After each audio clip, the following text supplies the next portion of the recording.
कितने लोगों को याद है लास्ट टाइम हम लोगों ने क्या किया था? वाकई में याद है? याद है क्या किया था? मुझे सिर्फ ये बताओ, कितने लोगों ने अपनी प्रोफाइल के ऊपर काम करा है? यहाँ पर आने से पहले किसने काम करा है? इनके अलावा बताएं जिन लोगों ने काम करा है। ये तो बिल्कुल एंड वाले हैं कि अब यहाँ से जाते सही था। तो अब बाकी लोग, मतलब सब लोग की प्रोफाइल रेडी है? बाकी में सर बस प्रोफाइल बनाई थी है, और जो आपने काम किया था एक कवर लेटर लिखा था, प्रोफाइल बनानी थी फ्रीलांसर पे, और गिटहब की तो हमारी प्रोफाइल थी ऑलरेडी, और उसके अलावा जो हमारे पूरी लिंक्स थे जितने भी लाइव हमारे प्रोजेक्ट से वो आपको भेजते हैं। तो ये चारों काम हो गए। ओके, कितने लोगों को याद है ये वाले काम करने थे? सबको याद है।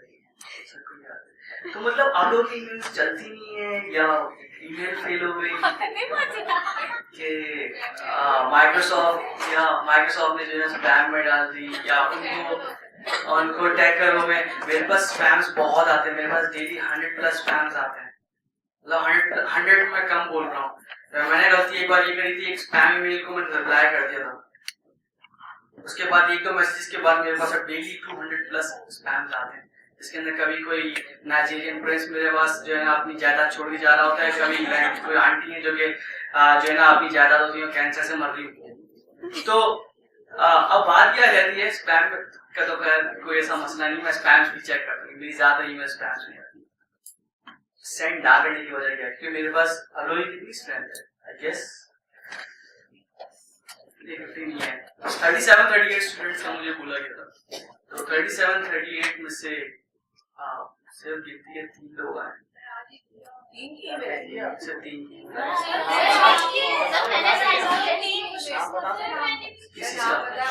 मुझे नाम याद नहीं है।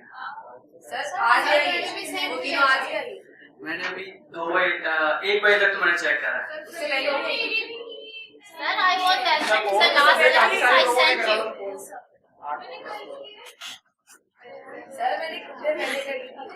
चलो, मतलब जिन लोगों को कॉन्फिडेंस है ना बिल्कुल, वो उनका है, उसका मतलब उनका होगा, लेकिन मेरे पास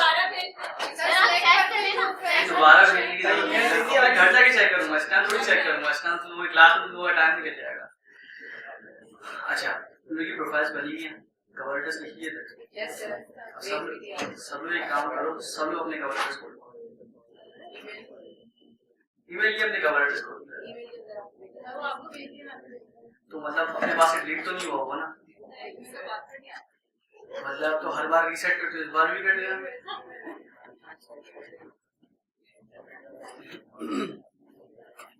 ओके, अब मुझे आप लोग ये बताओ लास्ट टाइम क्या पढ़ा था, एग्जैक्ट वो चीजें जो कि मैंने एक तरह से समझाने की कोशिश करी थी। तो सबसे पहले क्या चीज पढ़ी थी? सर हम लोगों ने वेबसाइट देखी है, कौन कौन सी फ्रीलांसिंग की वेबसाइट होती है, ठीक है, और फिर उसके प्रोफाइल बनाने के क्या क्या स्टेप्स होते हैं।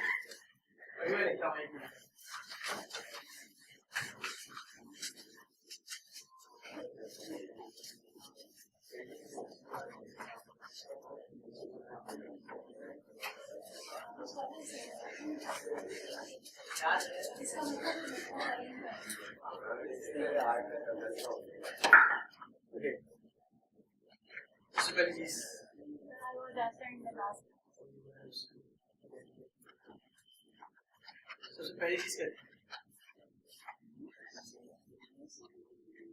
हम लोग ये करते थे यूनिवर्सिटी में, पीछे बात ओके, कौन लोग एब्सेंट नहीं थे पिछली बार? मतलब कौन लोग एब्सेंट थे?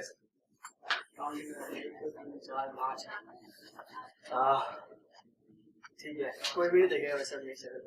तो क्या सबसे पहला स्टेप अकाउंट्स वो बात की चीज थी। मैं एक्चुअली मतलब पूरा जो लेक्चर है ना वो विदिन 10 मिनट समराइज करना चाह रहा हूँ। मुझे जो है ना याद नहीं है, ठीक है, मैं भूल गया, मैं फ्रीलांसिंग करना भूल गया। तो I just want to learn from you guys, क्योंकि अगर आप लोग मुझे अच्छी तरीके से समझा के तो मुझे लगेगा कि मैंने शायद कोशिश अपनी थोड़ी बहुत सही करी थी। तो सबसे पहले क्या किया था हम लोगों ने? आपने स्टूडेंट से पूछा था कि कौन कौन करता है फ्रीलांसिंग, तो आपने मतलब ये सजेस्ट किया था कि डायरेक्ट जो है स्टूडेंट को अपना पे नहीं जाना चाहिए, फ्रीलांसिंग से स्टार्ट करना चाहिए। बोर्ड के पर्सपेक्टिव से बात कर रहा हूँ, ओवरऑल पूरे के 3 घंटे लग जाएंगे। ठीक है, फ्रीलांसिंग के प्लेटफॉर्म्स क्या कहते हैं? अपर, फाइवर, कौन है फ्रीलांस वाला? ठीक है, फ्रीलांसर, ठीक है। कौन है सर? ठीक है, इसका क्या किया था?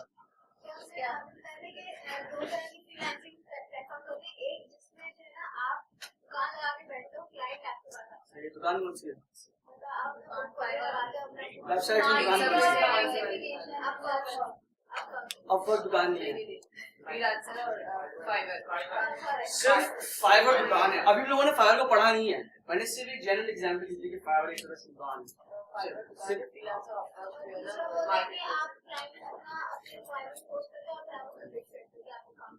ठीक है, अपवर्क के अंदर किस, अभी फिलहाल अपवर्क को लेकर चलते हैं, फ्रीलांसर भी छोड़ देते हैं। अपवर्क के अंदर किस तरह की जॉब्स होती हैं? जल्दी जल्दी 2 टाइप्स की जॉब्स हैं।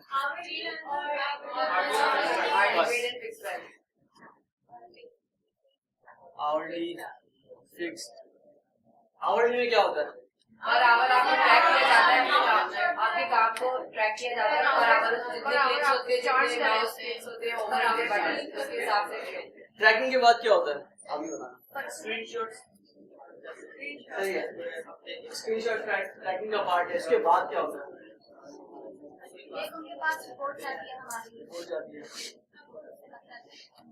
बिल जाती है। ठीक है, रिपोर्ट या फिर बिल। फिक्स प्राइस के अंदर क्या होता है? फिक्स में हम नहीं करते, फिक्स प्राइस होने के कितने टाइम पे रहते हैं। कितने माइलस्टोन्स हैं? Milestone base.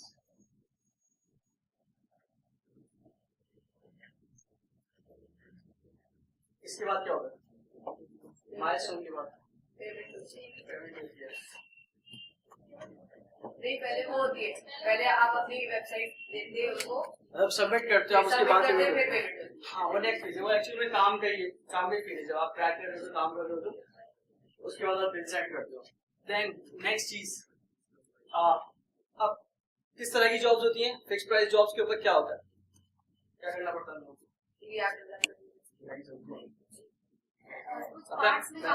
मैं अपना क्वेश्चन रिपीट कर देता हूँ। फॉर एग्जाम्पल, अगर फिक्स प्राइस जॉब होगी,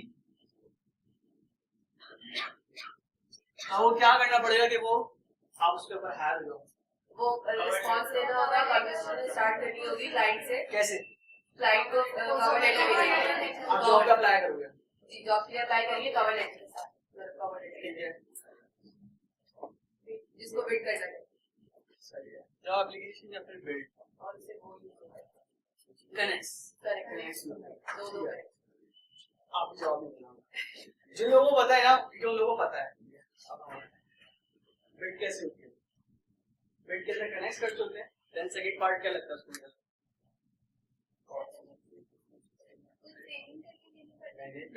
पेमेंट वो एक अलग चीज है, कनेक्शन लोग खरीदने पड़ते हैं, कम्युनिकेशन करनी पड़ती है, कवर लेटर।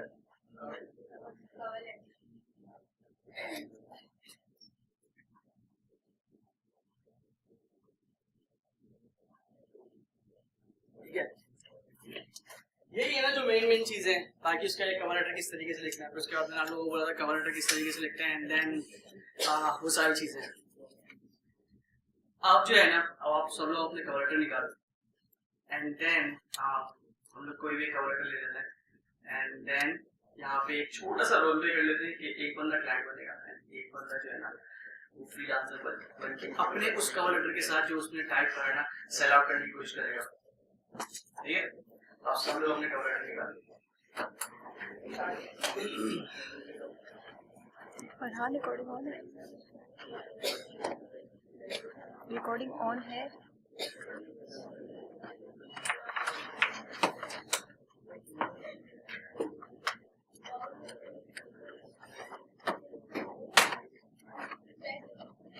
कल मैंने आपको 5 दिन पहले 20,000 अप्रूवल मिले। मेरे पास एक दिन में शुरू में आएंगे।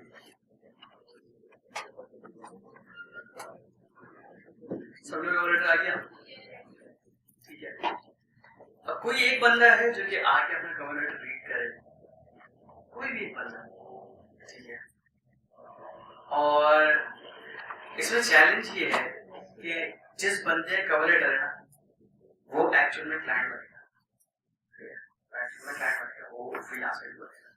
एंड देन मैं जो उस बंदे का कवर लेटर है, मैं उसको उस क्लाइंट को बोल के दे दूंगा। एंड देन एक जनरल रिस्पॉन्स की बात करेंगे कि उसका रिस्पॉन्ड क्या होगा, क्योंकि मैंने कवर लेटर देखा नहीं है।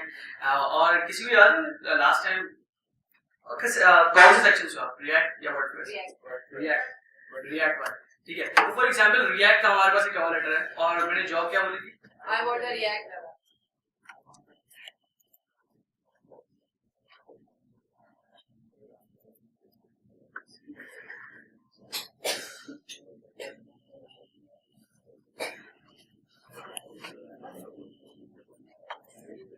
एंड देन अब मुझे कवर लेटर देखना पड़ेगा आपका। सर तो रीड अलाउड करूं या आप लिखो? यहाँ पर आके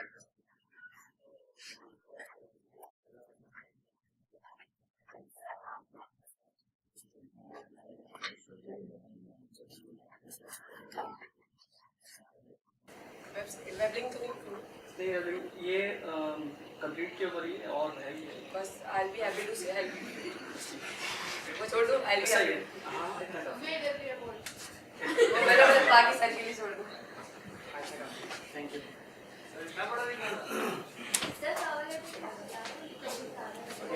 तो अब सबसे पहले आप लोग ये बताओ, आप लोगों को कवर लेटर कैसा लगता है?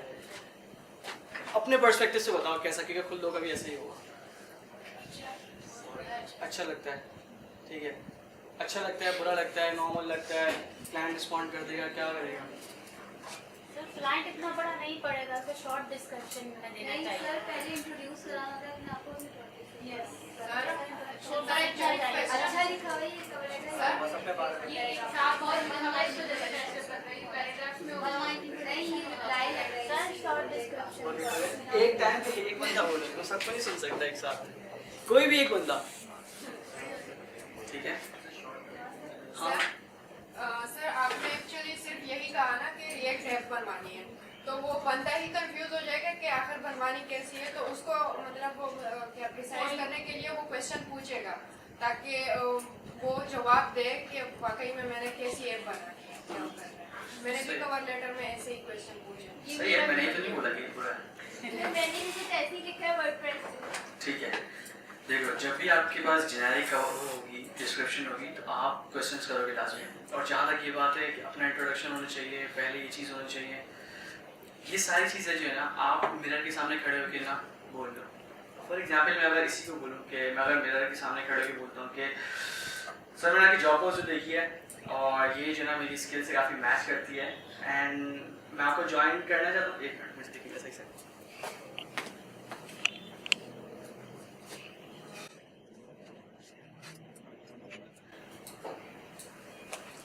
ठीक है, अगर मैं इसका रोल प्ले करूँ तो इसके अंदर ये होगा कि सर मैंने आपकी जॉब पोस्ट देखी है, रिएक्ट क्या आपको ऐप बनवानी है और ये मेरी क्वालिफिकेशन से काफ़ी मैच करता है, लेकिन मेरे पास कुछ क्वेश्चंस हैं जो कि क्वेश्चंस मैंने लिस्ट डाउन कर दिए हैं।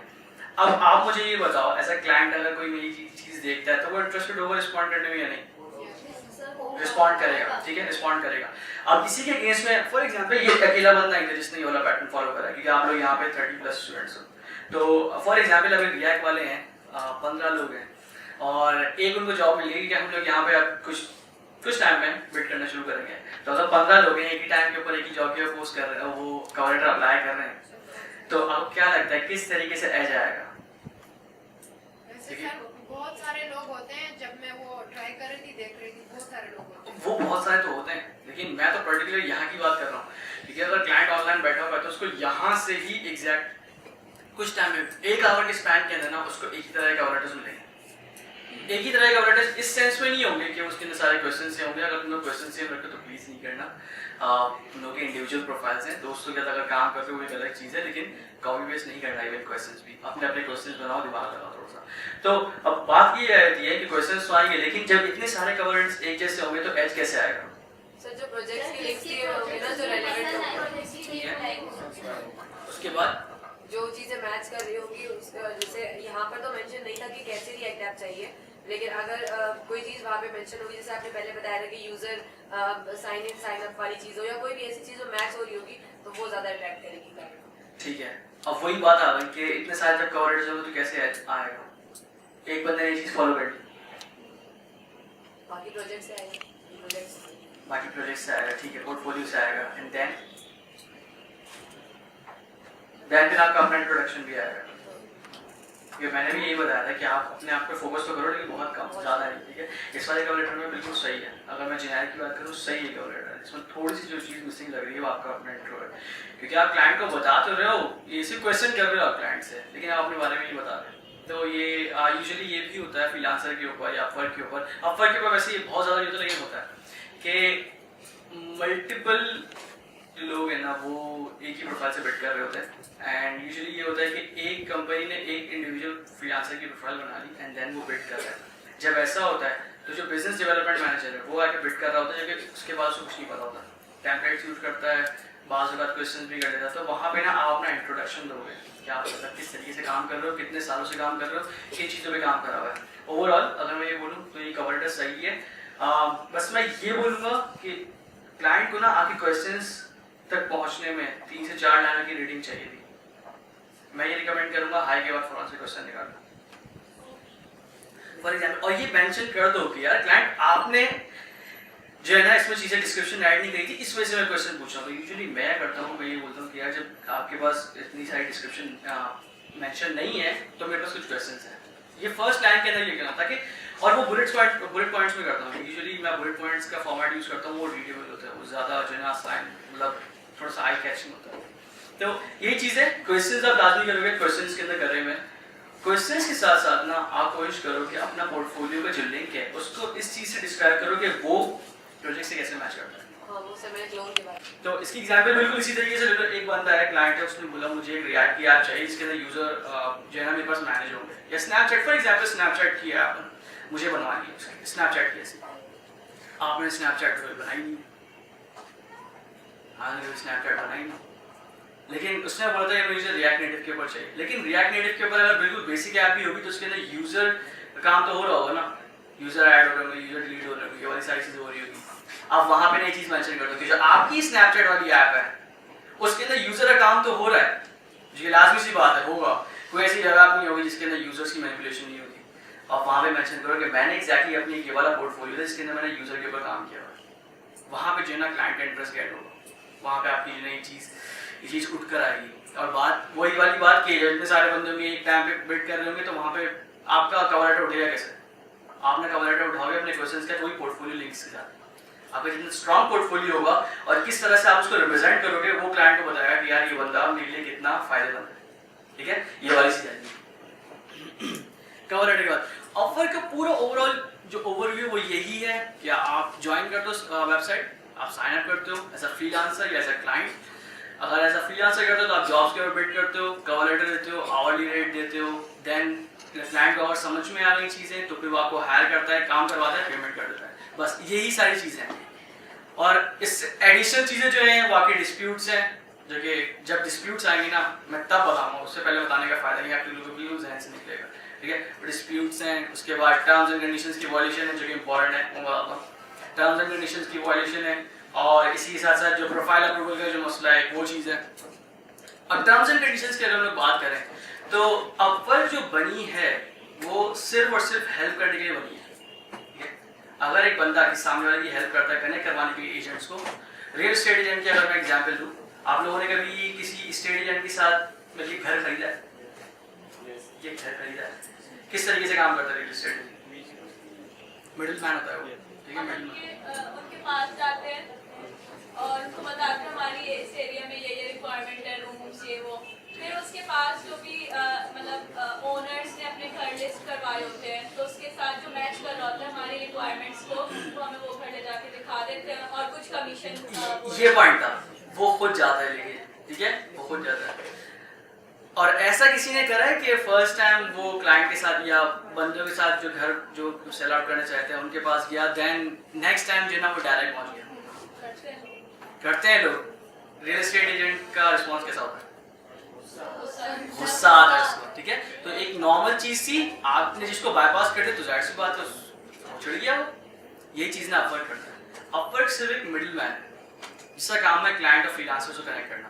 और इसकी सबसे बड़ी जो वायलेशन है वो ये है कि क्लाइंट और फ्रीलांसर बाहर निकल जाए। अब उसे कैसे पता चलता है? अपवर्क ने डायरेक्ट तो कोई कांटेक्ट नहीं दिया हमारे क्लाइंट का, आपको कुछ भी नहीं दिखता। अगर क्लाइंट तस्वीर लगाए तो दिखेगी, सिर्फ शहर दिखेगा।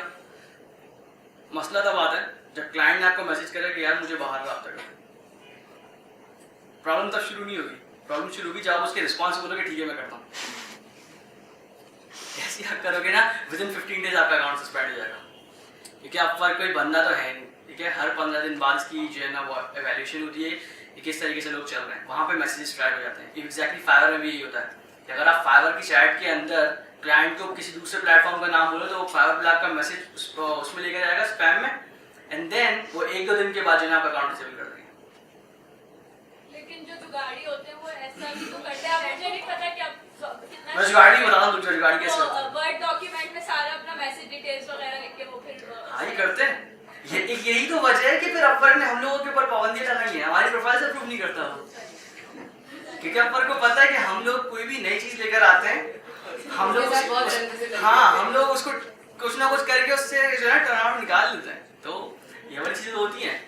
मैं इतना दूर भी जाऊँ, मेरा अपने दोस्त ने वाली हरकत करी थी कि उसने जो ना प्रोजेक्ट की डिटेल्स थी वो एक सेपरेट डॉक्यूमेंट के अंदर गूगल ड्राइव में अपलोड कर दी थी, एंड देन वहां पे उसे नीचे मेंशन किया होता कि यार बाहर, तो वहां पे तो वो बच गया। सर लेकिन इससे क्या फायदा होता है, क्यों बाहर निकालते हैं? हाँ क्यों फायदा होता है? देखो अपवर्क जो है, जैसे आपका मिडिल मैन है, वो कमीशन रखता है, कमीशन रखता है, तो अपवर्क भी रखता है। अपवर्क 20% रखता है। तो अभी से 20 के ऊपर खत्म नहीं हुआ अपवर्क। हाँ फुल नहीं, मैं अगर मुझसे कोई फुल कमीशन मांगेगा तो मैं तो नहीं दूंगा। वो उनका मेरे ख्याल में 2% होता है। खैर अपवर्क जो कमीशन काटता है, अपवर्क काटता है 20%, 10% एंड देन 5%। वो किस पे होता है? हाँ 20% होता है सिर्फ उन जॉब्स के ऊपर जो कि $500 से कम है, $500 से, ठीक है। $500 से ऊपर जो आपका बजट चला गया, क्लाइंट के साथ काम करने का हो गया कि आपने क्लाइंट के साथ काम करा है प्रीवियस प्रोजेक्ट के अंदर भी, अभी भी जिसकी ओवरऑल अर्निंग 500 से ऊपर चले गई तो अपवर्क उसको 10% के ऊपर लेकर आ जाएगा, ठीक है। तो 501 से लेके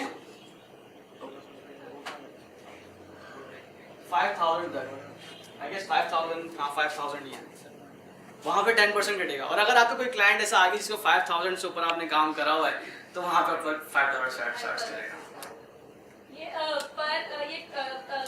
जो ओवरऑल अर्निंग है, हाँ ओवरऑल Overall है earning। पर प्रोजेक्ट नहीं ओवरऑल अर्निंग है। फॉर एग्जाम्पल क्लाइंट ने काम कर रहा है आपसे $100 का, देन उसके बाद नेक्स्ट टाइम वो $100 का, 5-6 प्रोजेक्ट्स हो गए, तो जब आपकी ओवरऑल अर्निंग उस क्लाइंट के $500 से ऊपर चली जाएगी ना तो वो 10% के ऊपर आ जाएगा। पहले लोग एक्चुअली में 10% ही था, 10% ही हमसे काटते थे, 10% क्लाइंट से काटते थे। लेकिन फिर होता ये था कि बाज़ औक़ात नहीं करता क्लाइंट पोस्ट, इतनी ज़्यादा बजट के ऊपर नहीं जाता, छोटे छोटे प्रोजेक्ट्स करवा के निकल जाते हैं, तो फिर अब फर्क नहीं आएगा, 20% रखना शुरू कर दिया।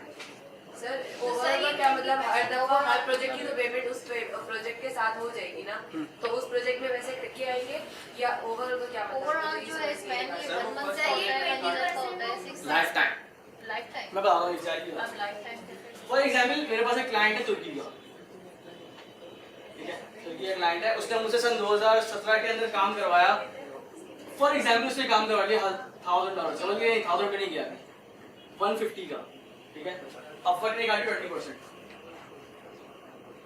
क्यों 20%? तो 501 से 5000 तो ये अभी 150 है नहीं, लेस देन तो लेस देन 500। हाँ ठीक है, $150 से काम करवाया, देन उसने दोबारा एक प्रोजेक्ट दिया और वो था 200 का। ओवरऑल अर्निंग कितनी हो गई?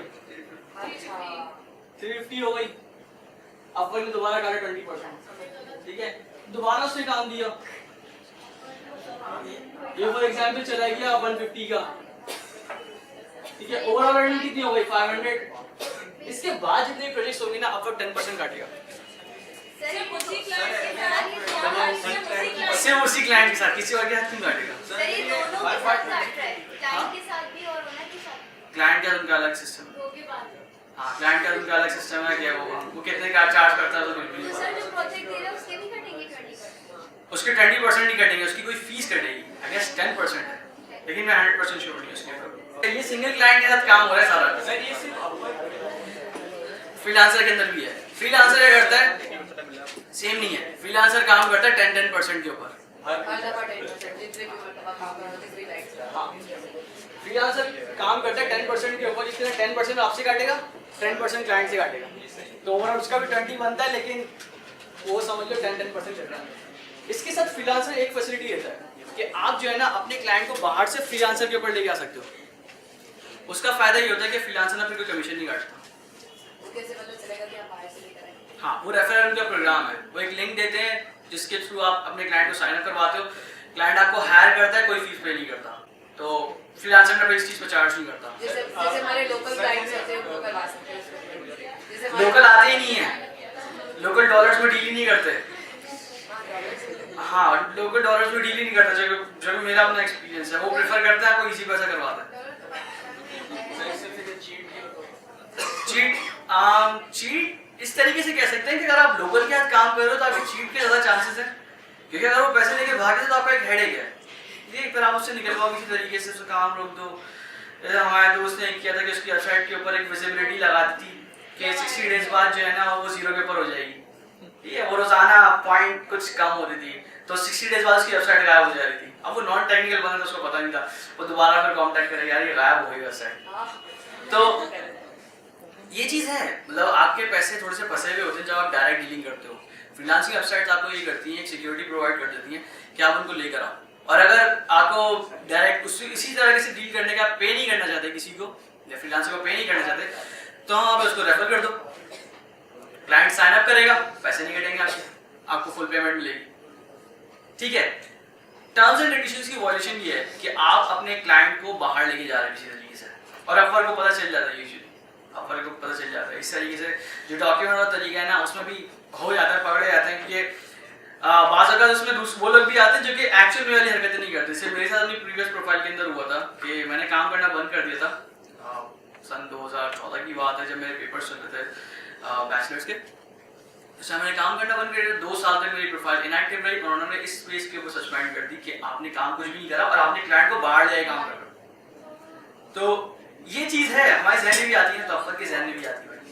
बस कोशिश करो आप लोग ऐसा कोई काम नहीं करो, डायरेक्ट ईमेल शेयर नहीं करो, ठीक है, डायरेक्ट ईमेल शेयर नहीं करो। ये एक वे है सस्पेंड होने से बचने का, क्योंकि अगर आप कोई ईमेल फॉरवर्ड कर दो तो ना वो यूजुअली आता है कि आप कम्युनिकेशन बाहर लेके जा रहे हो।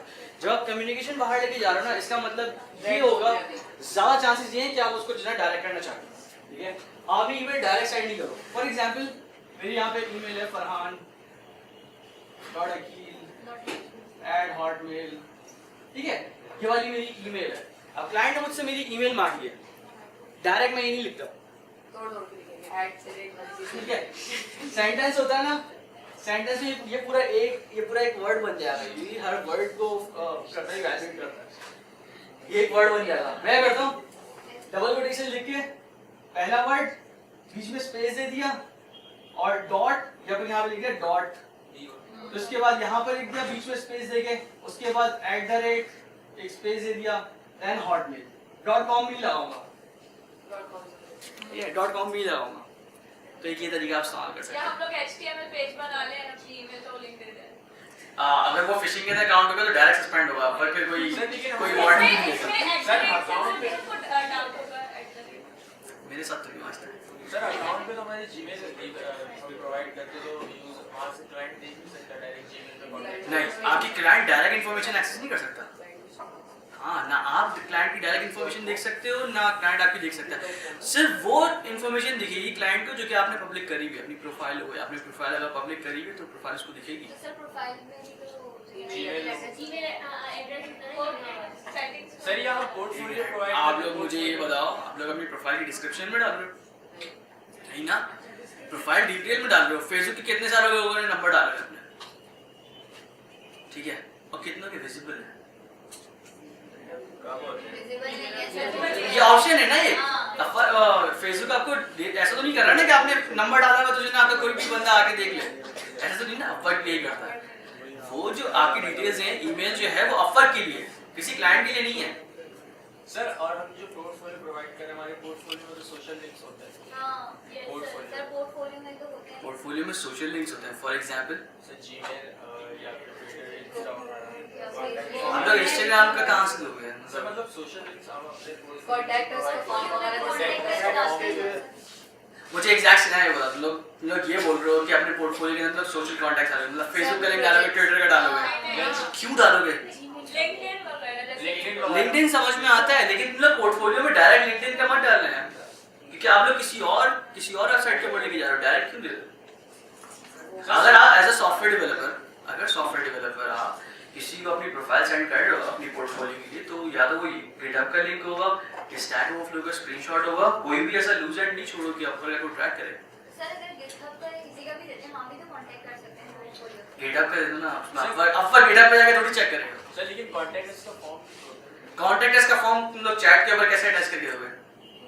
नहीं, अपने प्रोजेक्ट्स में होता है, प्रोजेक्ट्स के अंदर होता है। लेकिन कॉन्टैक्ट अस में ईमेल एड्रेस दिखता वो तुम लोग ऑलरेडी उसको बाहर लेके चले गए, तुम लोगों ने अपना लिंक डाल दिया, ठीक है। फॉर एग्जांपल तुमने अपनी वेबसाइट का लिंक डाल दिया ऐसा पोर्टफोलियो, अब वहां पे तुम लोग जाके कुछ भी करो, ये वही एग्जांपल आ गया जो कि डॉक्यूमेंट के अंदर उसने अपनी इंफॉर्मेशन लिखी हुई थी, तो वहां तो उसको कुछ भी चीज मिल जाएगी, लेकिन डायरेक्ट लिंक तो नहीं दोगे ना। नहीं सर, मतलब बाहर जाने के तरीके, बाहर ले जाने के तरीके, तुम लोग अभी बाहर ले जाने के तरीके ढूंढ रहे हो, पहले आ तो जाओ फ्रीलांसिंग प्लेटफॉर्म के ऊपर। ऐसा हो सकता है भाई बिल्कुल हो सकता है, ऐसा हम लोग करते हैं, ऐसा नहीं ऐसा होता है, हम लोग करते हैं, और यही रीजन है हम लोग बैन होते हैं। प्रॉब्लम इज दैट दूसरी चीजें नहीं समझ रहे हैं, ये बाहर ले जाने के तरीके। हाँ हम लोग चीट, मतलब ज्यादा हम लोग बहुत ज्यादा दिमाग इस चीज के ऊपर चलता है, फोकस हो रहा है चीटिंग कैसे करें। ज्यादा लोग चीटिंग के ऊपर। तुम लोग पहले क्लाइंट के साथ बात करना शुरू करते हो, उसके बाद पोर्टफोलियो के ऊपर आना। डायरेक्ट वैसे कोई भी अपना डायरेक्ट कॉन्टैक्ट शेयर नहीं करना क्लाइंट के साथ। सर कवर लेटर में अपने गिटहब की जैसे लिंक वगैरह भी गिटहब का लिंक दोगे, आप गिटहब का लिंक दोगे, स्टैक ओवरफ्लो के स्क्रीनशॉट डाल सकते हो, कोई भी ऐसे स्क्रीनशॉट जिसमें आपकी डायरेक्ट इन्फॉर्मेशन नहीं है, आपसे वो डालोगे, अदरवाइज अपवर्क को चांस नहीं दोगे, साफ सी बात है। क्योंकि आप लोग बिल्कुल ऐसे ही मिसाल लो रियल एस्टेट एजेंट वाली, कि अगर उसकी तरफ से वो किसी बंदे को लेकर आता है और फिर बंदा डायरेक्ट ही आता है ना, अब रियल एस्टेट वाला तो खैर कुछ भी नहीं कर सकता अगर वो डायरेक्ट होगा है, कुछ भी नहीं कर सकता, लेकिन अपवर्क कर सकता है। अपवर्क को जब शक होगा तो आपका अकाउंट को थोड़ा सस्पेंड करेगा थोड़े टाइम के लिए, फिर वो परमानेंटली बैन कर देगा। और वैसे चीट से हट के 20% के साथ आप लोग बाहर तो लेके जा रहे हो, लेकिन आप लोग उसकी चीज को लॉन्ग टर्म नहीं सोच रहे। अगर आप एक पर्टिकुलर क्लाइंट के 20% बचाने के लिए किसी क्लाइंट को बाहर लेके जाते हो, तो आप उस चीज को थोड़ा सा कॉम्प्रोमाइज कर रहे हो कि जो दूसरे क्लाइंट्स हैं वो आपकी रेटिंग देख के दोबारा से आपको कॉन्टैक्ट करें। आप एक क्लाइंट को बाहर लेके जा रहे हो ना, फॉर एग्जाम्पल उस क्लाइंट ने आपको $500 का काम दिया, $1000 का काम दिया, और आप उसको बाहर लेके चले गए, उसके बाद आपकी रेटिंग तो खत्म हो गई ना वहाँ से अपवर्क के, उसके बाद तो कोई प्रोजेक्ट्स नहीं आएंगे। अब लास्ट प्रोजेक्ट जो आपका हुआ होगा वो समझ लो 2 महीने पहले का हुआ होगा, बट आप उस क्लाइंट के साथ काम कर रहे हो बाहर से। अब कोई नया बंदा आता है तो उसको तो ये लगेगा ना कि यार ये मतलब तो 2 महीने से फारिग बैठा है, नेक्स्ट क्लाइंट्स आप यूज कर रहे हैं। तो बजाय इसके कि उनको बाहर लेके जाओ, एक रीजन ये हो सकता है कि आप पर बहुत ज्यादा स्ट्रिक्ट होगे, लेकिन आप जितनी अपनी स्ट्रॉन्ग प्रोफाइल बनाओगे आपको उतने ही अच्छे इन्विटेशन आएंगे। सर एक जो स्टार रेटिंग्स है, रेटिंग्स जो की बात है वो सिर्फ क्लाइंट देते हैं या अपवर्क अपनी तरफ से भी कुछ बोल रहे हैं? दोनों हैं, आप भी क्लाइंट को रेटिंग देते हो, क्लाइंट भी आपको देता है।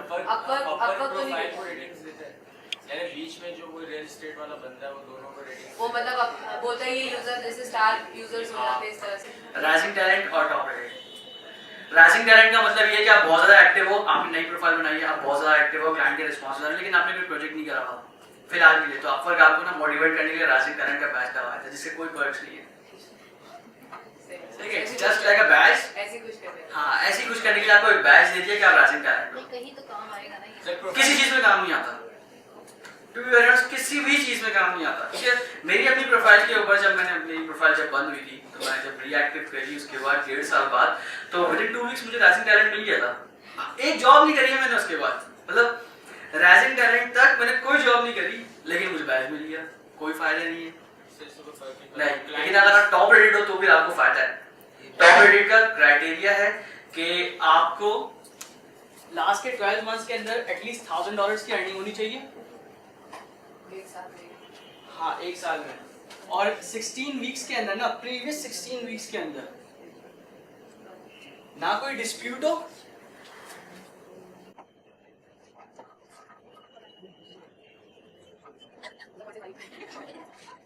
ठीक है वैसे बता देता हूँ,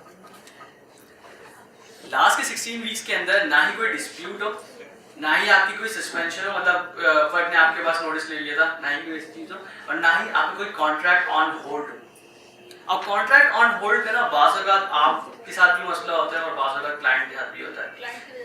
हाँ, कुछ रीजंस क्लाइंट की वजह से भी हैं, जैसे फॉर एग्जांपल क्लाइंट के क्रेडिट कार्ड में पैसे खत्म हो गए, उसका जो करंट कॉन्ट्रैक्ट होगा ना वो होल्ड पे चले जाएगा, क्लोज नहीं होगा, वो होल्ड पे चले जाएगा, उसके बाद काम होना बंद हो जाएगा।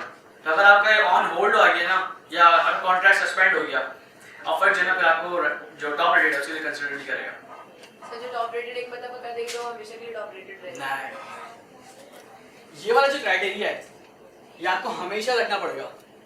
अगर आप इस चीज़ के ऊपर ढीले पड़ते हो या 16-20 के आपके साइकिल के अंदर कोई मसला आ जाता है, डिस्प्यूट हो जाता है, ओपन डिस्प्यूट है, ऑफर हटा देगा आपको टॉप रेटेड से। टॉप रेटेड के लिए 60 वीक्स तक पहले इस चीज को कंटिन्यूअस रखना।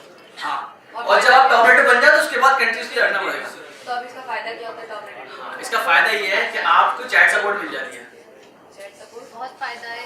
सर अगर ऐसा होता है ना कि जैसे क्लाइंट का होल्ड पे चला जाएगा, क्लाइंट ने पेमेंट नहीं की, अगर क्लाइंट ने पेमेंट कर दी और उसने काम करके नहीं दिया तो क्लाइंट ने पेमेंट कर दी, उसने काम, वो क्लाइंट डिस्प्यूट फाइल करेगा, क्लाइंट डिस्प्यूट फाइल करेगा। फॉर एग्जांपल अगर आपके साथ कोई ऐसा सीन होता है कि आप किसी को पैसे देते हो मिडिल मैन को रखते हुए, जैसे फॉर एग्जांपल रियल एस्टेट वाले के अंदर सेल आउट कर दिया लेकिन घर में मसला था, तब आप मुझे ये बताओ जो सेल करने वाला है वो किसको पकड़ेगा? एजेंट को पकड़ेगा। इसी तरीके से जब क्लाइंट पैसे दे देगा और फ्रीलांसर काम नहीं करके देगा तो जो क्लाइंट है वो ऑफर के पास जाएगा, ऑफर नहीं बैन नहीं करेगा, ऐसे डायरेक्टली बैन नहीं करेगा। ऑफर कैसे पकड़ेगा? ऑफर ना आप उसको एक बुक खोल के देगा, बोले देखो यार मेरे पास ये ऑप्शन है, ये कर लो। सबसे पहला ऑप्शन है डिस्प्यूट फाइल कर लो, दूसरा ऑप्शन है क्लाइंट फ्रीलांसर के आता मुकम्मल कर लो, किसी तरीके से आपस में सुलह कर लो। सबसे लास्ट चीज है डिस्प्यूट। क्लाइंट ने अगर डिस्प्यूट कर दिया ना तो फिर वो दोनों को जो है ना पैसे रख लेगा और दोनों के अकाउंट्स में एक तरीके से होल्ड पे आ जाएंगे, फिर अपवर्क जज बन जाएगा। उसके बाद ना दोनों बंदे प्रूफ्स प्रोवाइड करेंगे कि यार मैंने काम किया, मैंने नहीं करा, ये वाली चीज़ें हैं। और ये ऑटोमेटेड नहीं है, ये चैट के ऊपर चलती हैं चीज़ें सब। आप अपवर्क को प्रोवाइड कर दो कि यार मैंने काम करा हुआ है, इसको समझ नहीं आया, या इसने काम करके मैंने काम करे थे, इसने पैसे नहीं दिए। जो बंदा जीतता है ना वो कंटिन्यू रखता है, अदरवाइज दूसरे के अकाउंट सस्पेंड करता है। तो सर अगर उससे फर्क नहीं पड़ता वो लेके भाग गया तो मतलब सर उसको सस्पेंड होने से फर्क नहीं पड़ता, वो भाग गया लेके पैसे देखो, अगर मैं इस चीज़ को कंसिडर करूँ कि मेरी अगर एक प्रोफाइल है जिसके ऊपर $2,000-3,000 की ऑलरेडी अर्निंग है और मैं एक ऐसे क्लाइंट के साथ काम कर रहा हूँ जिसका $500 का प्रोजेक्ट है और वो मेरे साथ डिस्प्यूट फाइल करता है ना, तो मैं कम से कम इतना दिमाग नहीं चलाऊंगा कि मैं उसके पैसे लेके बाजू। सर करते हैं ना लोग ऐसा। तो अगर मुझे नहीं लगता कि लोग करते होंगे, क्योंकि एक बंदा जिसकी प्रोफाइल पे ऊपर ऑलरेडी 3 लाख 4 लाख रुपए की अर्निंग पड़ी हुई है, वो अपने 50,000 रुपए के लिए अपनी इतनी बड़ी प्रोफाइल को दाव पे नहीं लगाएगा, क्योंकि जाहिर सी बात है वो बंदा आखिरी बंदा तो नहीं होगा ना क्लाइंट। सर जो प्रोफाइल पे जो भी अर्निंग है तो वो वहाँ पर होने का क्या फायदा होता है और कैसे फायदा होता है? हाँ, कैसे फायदा होता है कैसे फायदा नहीं होता, नजर लगती है। टीका लगा देंगे। हाँ, टीका नहीं, टीके का नहीं सोचना, अपर प्रोफाइल टीके का मत सोचना, वैसे इतना बाहर सोच कर लेकिन टीका उससे मत सोचना। देखो टॉप रेटेड या अर्निंग देखने का फायदा सिर्फ ये होता है कि जो दूसरे क्लाइंट्स हैं वो बाज़ औक़ात ये सर्च करते हैं कि जो पर्सन है वो लॉन्ग टर्म प्रोजेक्ट करने के काबिल है भी या नहीं। अच्छा, उन्हें ये चीज़ दिखती है। हाँ, उन्हें चीज़ दिखती है, क्योंकि जाहिर सी बात है अगर कोई बड़ा प्रोजेक्ट है इसका मतलब है उसके ऊपर बंदे के ऊपर ज़्यादा रिस्पॉन्सिबिलिटी आई है। मैं किसी को जज नहीं कर सकता ना, अगर किसी ने सिर्फ 50,000 काम करा है, मुझे कैसे पता चलेगा ये लॉन्ग टर्म के लिए बंदा है भी या नहीं, अवेलेबल है भी या नहीं। लेकिन अगर मुझे कोई दिख रहा है बंदा जिसने एक ही प्रोजेक्ट के ऊपर 1000 आवर्स कंप्लीट करे हुए हैं, इसका मतलब कि वो कंसिस्टेंट है, वो बंदा रिलायबल है, उसके ऊपर आप ट्रस्ट कर सकते हो इन चीज़ों से।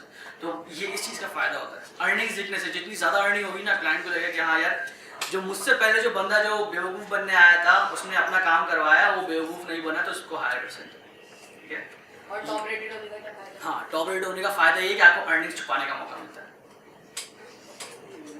हाँ सीरियसली, अगर आप वैसे अपवर्क की प्रोफाइल करते हो तो आपकी अर्निंग्स दिख रही होंगी, सबको दिखेंगी। अब क्लाइंट्स तो उन अर्निंग्स को देख के ये देखेगा कि यार जज करते हैं उसको, बट जब वो अर्निंग्स छुपी हुई होती है ना, तो क्लाइंट ये देखता है कितने टाइम से काम कर रहा है, ये कितने टाइम से काम कर रहा है। दूसरा, आवरली जॉब है तो उसके फिर आवर्स देखेगा, अर्निंग्स छुपेगी लेकिन आवर्स नहीं छुपेंगे। टॉप रेट का ये फायदा है। दूसरा फायदा है आपको चैट सपोर्ट मिल जाती है।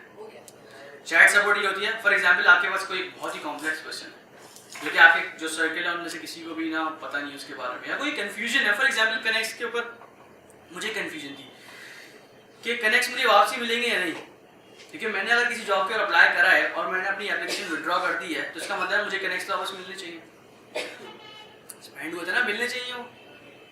तो मुझे कहीं से जवाब नहीं मिला। मैंने फिर अपवर्क की चैट सपोर्ट के ऊपर एक मैसेज भेज दिया कि यार ये मसला है, ये मुझे कन्फ्यूजन है, ये कैसे होगा से। तो फिर उन्होंने मुझे क्लियर करा, आपने विड्रॉ, आपने अप्लाई कर दिया ना, आपका कनेक्ट गया, ठीक है, अब वापसी नहीं आता। आपका कनेक्ट सिर्फ तब मिलेगा वापसी अगर अपवर्क ही डिसाइड करे कि क्लाइंट ने जो जॉब पोस्ट थी वो एम्बिगियस थी और वो डिसाइड करता है कि जॉब क्लोज करना। अगर अपवर्क ने जॉब क्लोज करी तो आपको कनेक्ट वापस मिल जाएगा, अदरवाइज नहीं मिलेगा। चैट सपोर्ट आपको इस चीज़ के लिए काम करता है, इस चीज़ के लिए हेल्पफुल रहता है। जैसे मेरे पास एक पुराना एक मसला ये आया हुआ था, मेरे पास एक जॉब थी जिसका काफ़ी पुरानी बात है, जिसका आवरली रेट था $4 पर आवर। उस टाइम में कॉल सेंटर एजेंट था, $4 पर आवर पे काम कर रहा था। तो अब वो चलता रहा, मेरे ख्याल में 3-4 महीने काम कर रहा है। देन क्लाइंट वाज हैप्पी, मैंने उसको बोला रेस का, और उसने रेस कर दिया था। $4 पर आवर से हटके वो फिर आगे $7 पर आवर के ऊपर। कॉन्ट्रैक्ट मेरा एंड नहीं हुआ, सिर्फ पैसे बढ़े, और अपवर्क के ऊपर एक न्यू कॉन्ट्रैक्ट स्टार्ट हुआ था विद $7 पर आवर। अब वहां पे एक बग ये आया था कि मेरे पास जो प्रीवियस जॉब थी वो ऑन गोइंग में ही आ रही थी, जबकि मुझे जो आवरली रेट मिला था वो $7 पर आवर मिल रहा था, लेकिन अपवर्क के ऊपर वो शो ही होता $4 पर आवर। अब जब ये वाली चीजें होती है ना, ये कोई आपको बंदा नहीं बताएगा, ये वो चीज़ है, ये वो सिचुएशन है जहाँ पे आपको कोई फ्रीलांसर हेल्प नहीं करेगा। आपको एग्जैक्टली स्पेसिफिक जो वेबसाइट की कस्टमर सपोर्ट है वहां पे जाना पड़ेगा। तो कोई कॉम्प्लेक्स क्वेरी है तो आप कस्टमर सपोर्ट के पास आओगे, अदरवाइज आप उनको ट्विटर के ऊपर टैग करो, आपको जवाब दे देंगे। मतलब इतना भी कोई बड़ा फायदा नहीं है, इतने मेहनत करने नहीं, फायदा है, आपको अर्निंग छुपाने का मौका मिल रहा है एज अ पाकिस्तानी, ये तो बहुत बड़ा फायदा है। ठीक है, और कोई क्वेश्चन? अपवर्क से रिलेटेड, फिलहाल अपवर्क से रिलेटेड, देन फाइवर के वो मूव ऑन करते हैं। सर हमें बनानी है उसकी अपवर्क? फिलहाल नहीं बना, फिलहाल आप लोग सब प्रैक्टिस करो, फ्रीलांसर के ऊपर प्रोजेक्ट ऐड करने की कोशिश करो। आप लोग के पास ज़्यादा टाइम नहीं है। सर तो फ्रीलांसर के बारे में बताएं ना, अपवर्क के बारे में। अभी सेम चीज़ें जो कि फ्रीलांसर के ऊपर फॉलो होती है, सिंपल लाइक वर्ड्स के साथ, एग्जैक्टली सेम प्रोसेस है और कोई चेंज नहीं। टर्म्स एंड कंडीशन वगैरह सेम। देखो, जिस तरीके से एक रियल एस्टेट काम करता है ना एजेंट, उसी तरीके से दूसरा रियल एस्टेट एजेंट काम करता है। हर किसी के अपने टर्म्स एंड कंडीशंस हैं, सेम वे में काम करते हैं। यही वजह मैंने फाइवर भी स्टार्ट नहीं करी है। फाइवर अब स्टार्ट कर रहा हूँ जब आप लोगों के चीट क्वेश्चंस कम हो जाए। तो सर फ्रीलांसर स्टार्ट करें क्योंकि हम अकाउंट्स बना चुके हैं ना। अकाउंट बना लिया, बना चुके हैं, कवर लेटर बना लिया। एक काम आप लोग ये करना, ठीक है, कि ये फ्रीलांसर के ऊपर कोई ऐसी चीज़ नहीं है, मतलब कोई ऐसी एक्स्ट्रा चीज़ नहीं है जो कि वो मुझे आप लोग ना 1-2 जॉब्स के ऊपर बिड करके दिखाना। सर डिस्क्रिप्शन नहीं लिखी, तो डिस्क्रिप्शन आपका कवर लेटर है। अच्छा वही कवर लेटर।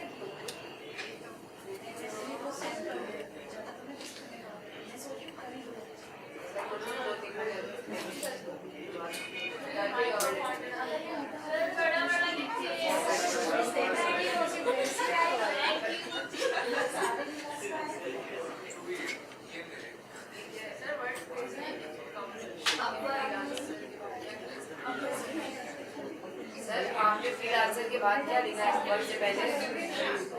अच्छा वो डिस्क्रिप्शन, ठीक है।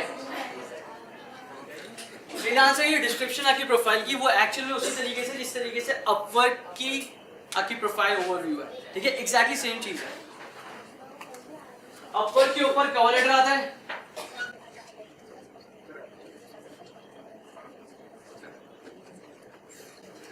फ्रीलांसर का भी कवर लेटर आता है, एग्जैक्टली सेम चीजें हैं, इसमें कोई फर्क नहीं है, कोई हायरार्की में फर्क नहीं है, बिल्कुल सेम तरीके से काम करते हैं।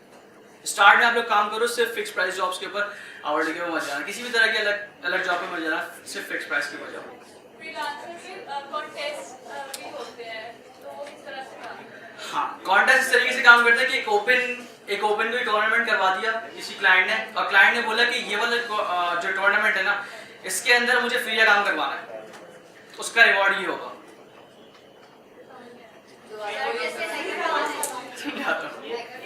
आप यूजुअली बिड करोगे किसी भी प्रोजेक्ट के ऊपर, एंड देन उसको काम हायर होने के बाद आप काम स्टार्ट करोगे। अपवर्क के ऊपर इसी तरीके से काम होता है, फ्रीलांसर के ऊपर भी जो नॉर्मल जॉब्स हैं वो उसी तरीके से काम करती है। बट अगर कोई कॉन्टेस्ट है, इसका मतलब है क्लाइंट चाह रहा है कि पहले मुझे काम मिले और मैं देखूंगा 7-8 काम को, जो बेस्ट होगा ना उसको मैं अवार्ड कर दूंगा, और उसका आगे एंड में प्राइस लिखा हुआ होता है और बाकी सबको कुछ भी नहीं मिलेगा।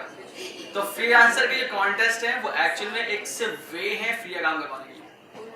हाँ, और यूजुअली बजट भी कम होता है, क्योंकि आप नॉर्मल प्रोजेक्ट के ऊपर निगोशिएट कर सकते हो चीज़ों के अंदर कि आप बजट बढ़ाओ इस चीज़ का कि इतना कम कर लो, थोड़ा सा आगे पीछे। कॉन्टेस्ट में ऐसा नहीं होता, कॉन्टेस्ट में एक फिक्स प्राइस होता है, फिक्स अमाउंट होती है जो कि आपको कंप्लीट होने के बाद मिलेगी अगर क्लाइंट को पसंद आई हो। वरना आपने फ्री में अपना सिर्फ पोर्टफोलियो बना लिया, वो आपके काम आएगा। हाँ, वो सिर्फ आपके काम आएगा नेक्स्ट टाइम के लिए, वो उसमें आपको कुछ मिलेगा नहीं। कॉन्टेस्ट में ये होती है चीज़। इसीलिए छोटे प्रोजेक्ट होते होंगे कि कोई फारिग नहीं, छोटे नहीं, आपके बड़े प्रोजेक्ट्स भी होते हैं, आप वो पूरा काम करवाते हैं। पूरे के इन्वायरमेंट्स बनवाए मैंने नहीं बनवाए, मतलब इन्वायरमेंट्स बनवाए हैं क्लाइंट्स ने, जो कि मैंने देखा था $50 के, मतलब यूजुअली उसको $350-400 लगते हैं। मतलब गेम के इन्वायरमेंट्स जो कि थोड़ा टाइम कंज्यूमिंग होता है, $300-400 से काम होता है, और वो $50 के कॉन्टेस्ट के अंदर उन्हें बनवाए थे, और मैंने उसकी एंट्रीज देखी थी, वो बिल्कुल फारिग थी किसी काम की, तो वो कॉन्टेस्ट बिल्कुल ज़ाया हो गया था। और कोई क्वेश्चन?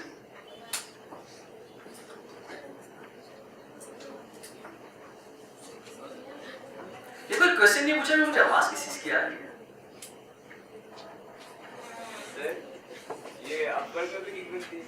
नहीं, अपवर्क में कितनी है, मैं आ रहा हूँ इसके ऊपर। सर आप पूछ लेते हैं। नहीं, मैं भी पूछना नहीं चाहता, मैं नहीं पूछना चाहता, आप लोग बताओ। जब कोई क्वेश्चन नहीं करता तो फिर आवाज किस चीज की आ रही है? अच्छा सर, एक और चीज थी इसमें, अपने कहते हैं अपवर्क में क्या क्लाइंट हमारे पास आते हैं, हम लोग जैसे क्लाइंट को ढूंढते हैं, क्लाइंट कहाँ पर है? क्लाइंट भी आता है आपके पास।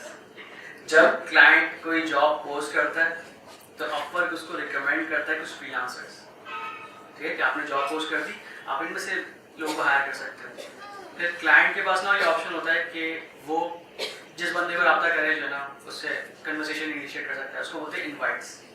अपवर्क के ऊपर इनवाइट्स आते हैं, तो वो किनको रिकमेंड करते हैं? वो उनको रिकमेंड करता है, लेकिन यूजुअली हाँ टॉप रेटेड को ज़्यादातर करता है, ठीक है। बाकी फ्रीलांसर के बाद अपने ऑप्शन भी होता है कि जैसी रिकमेंडेशन की लिस्ट आई तो वो रैंक करता है अपवर्क अपने हिसाब से, उसके बाद रैंकिंग के अंदर नीचे जितने भी फ्रीलांसर्स होंगे ना, क्लाइंट के पास ये ऑप्शन है कि वो किसी से भी रब्ता शुरू कर सकता है, मतलब बात करेंगे यार करना चाहते हैं नहीं करना चाहते।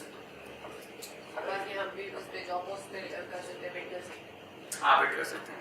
और दूसरा कुछ नहीं, ये था सर कि एक होता है कि क्लाइंट होता है वो किसी डॉलर पूछ के काम करता है कि मेरा एक काम है और वो आपने कितने डॉलर पे करना है। हाँ, होता है। तो ये है कि कुछ बोल होते हैं मैं ये वाला काम कम डॉलर पे करके दूंगा, कि वो ऐसा ये मैंने लास्ट क्लास में बताया था यार, देखो तुम्हारे पास $5 वाले भी होंगे, ठीक है, $5 वाले भी होंगे, लेकिन ये तुम पे डिपेंड करता है कि तुम उसको किस तरीके से टैकल करते हो, और तुम सिर्फ तब अच्छी तरीके से टैकल कर सकते हो तुम्हारी प्रोफाइल स्ट्रांग है, पोर्टफोलियो स्ट्रांग है, सही है। और दोनों स्ट्रांग और कम पैसों से फिर भी आरोपी नहीं कर सकता वो बंदा, क्योंकि अगर आपका पोर्टफोलियो ऑलरेडी स्ट्रांग है तो उसका मतलब आपने टाइम गुजारा है अपनी चीजों के ऊपर, आपको पता है ये काम कम में नहीं होगा। फर्स्ट स्टेक होता है ना, बंदा कम में करता है, मैंने सुना था पहले स्लो अगर आपका पोर्टफोलियो स्ट्रांग है ना, तो मैंने खुद ने पर्सनली अपने स्टार्ट में अच्छी जॉब्स करिए।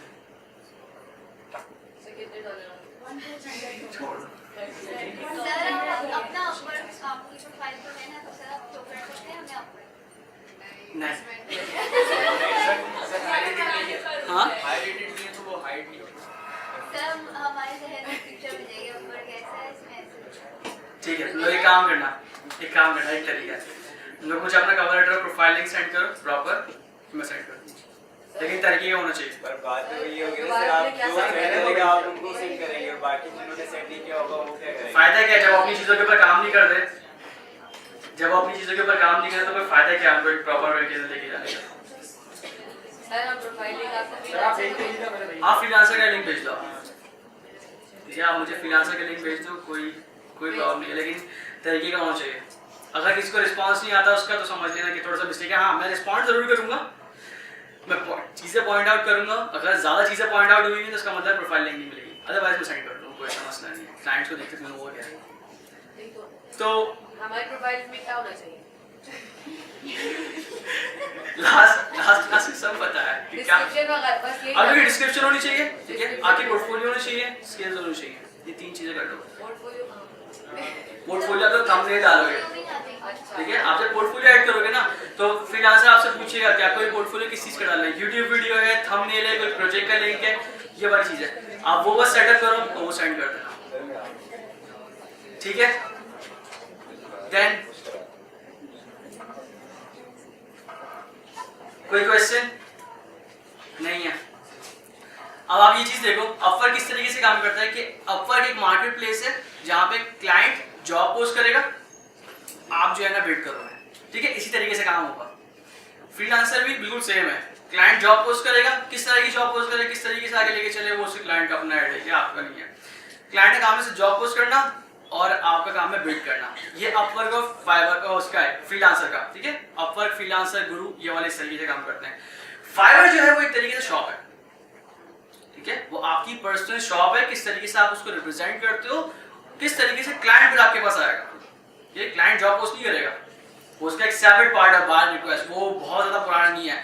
लेकिन फाइवर का जो कोर मैकेनिक्स है वो इस तरीके से काम करता है कि एक ऐसी मार्केट प्लेस है जहां पे हर फ्रीलांसर ने अपनी एक शॉप खोल के रखी हुई है, जहां पे वही कुछ प्रोडक्ट्स ऐड करता है कि यार मैं ये वाला प्रोडक्ट कितने में सेल करूंगा। अब यहाँ पे ना एक बड़ा क्वेश्चन आता है कि आपने किस तरीके से ना शॉप को चमकाओ। किसी की दुकान है यहाँ पे, कोई ऐसा बंदा है जिसकी दुकान हो? कोई भी नहीं है। नहीं फाइवर पे नहीं, यूजुअली घर में कोई अगर किसी की दुकान है, किसी भी चीज की, मैं जरूरी पूछ रहा हूँ किस चीज की दुकान है। कराची में, पाकिस्तान में, किसी की भी, किसी की है, किस चीज की दुकान है? अब ये बोलोगे नहीं कुछ। हाँ मैं एग्जांपल रिलेट करना चाह रहा हूँ। ज्वेलरी का बिजनेस है तो ठीक है। Jewellery shop. ज्वेलरी के बिजनेस है, हम लोग ज्वेलरी के बिजनेस के ऊपर आए थे थोड़ा सा। अगर किसी बंदे की ज्वेलरी शॉप है, ठीक है, आप लोग रास्ते करना आपके अपने तो किसी बंदे की ज्वेलरी की शॉप है, ठीक है, सबसे इंपॉर्टेंट चीज ना वो उसकी प्रेजेंटेशन है। अब अगर कोई बंदा एक ज्वेलरी की शॉप खोल रहा है और उसने अपने पास ना सिर्फ एक सेट रखा हुआ है,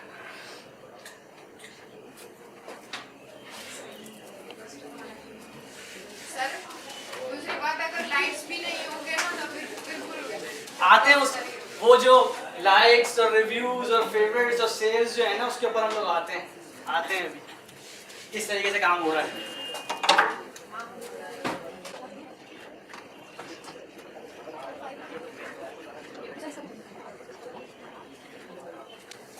ठीक है, फाइवर एक मार्केट है जिसके अंदर अलग अलग फ्रीलांसर हैं। फ्रीलांसर नंबर 1 है ये, उसके बाद ये फ्रीलांसर नंबर 2 हो गया, फिर फ्रीलांसर नंबर 3 हो गया। अलग अलग फ्रीलांसर्स हैं यहाँ पे। अब अलग अलग फ्रीलांसर्स का मतलब ये है कि हर किसी ने अपनी एक शॉप बनाई हुई है, ठीक है, हर किसी ने अपनी शॉप बनाई किसी। और हम लोग फिलहाल एक काम करते हैं, किसी भी कैटेगरी को ले लेते हैं, रिएक्ट को ले लेते हैं, ठीक है, हम लोग रिएक्ट को ले लेते हैं। लेकिन इन जनरल हमें अभी भी एक मार्केट प्लेस के ऊपर है जहाँ पे लोगों ने शॉप्स बनाई हुई है। अब आप मुझे ये बताओ, सदर के अंदर कोई एक ऐसी मार्केट है, ज्वेलरी की मार्केट है, आप लोग अगर जाओगे, फॉर एग्जाम्पल अगर आप सदर जाओगे, ज्वेलरी खरीदना है, तो आपकी जो प्लेस होगी जहाँ पे आप विजिट करते हो वो कौन सी होगी? इन जनरल पूछ रहा हूँ, वो कौन सी प्लेस होगी जहाँ पे आप जाओगे, किस शॉप के ऊपर आप जाओगे?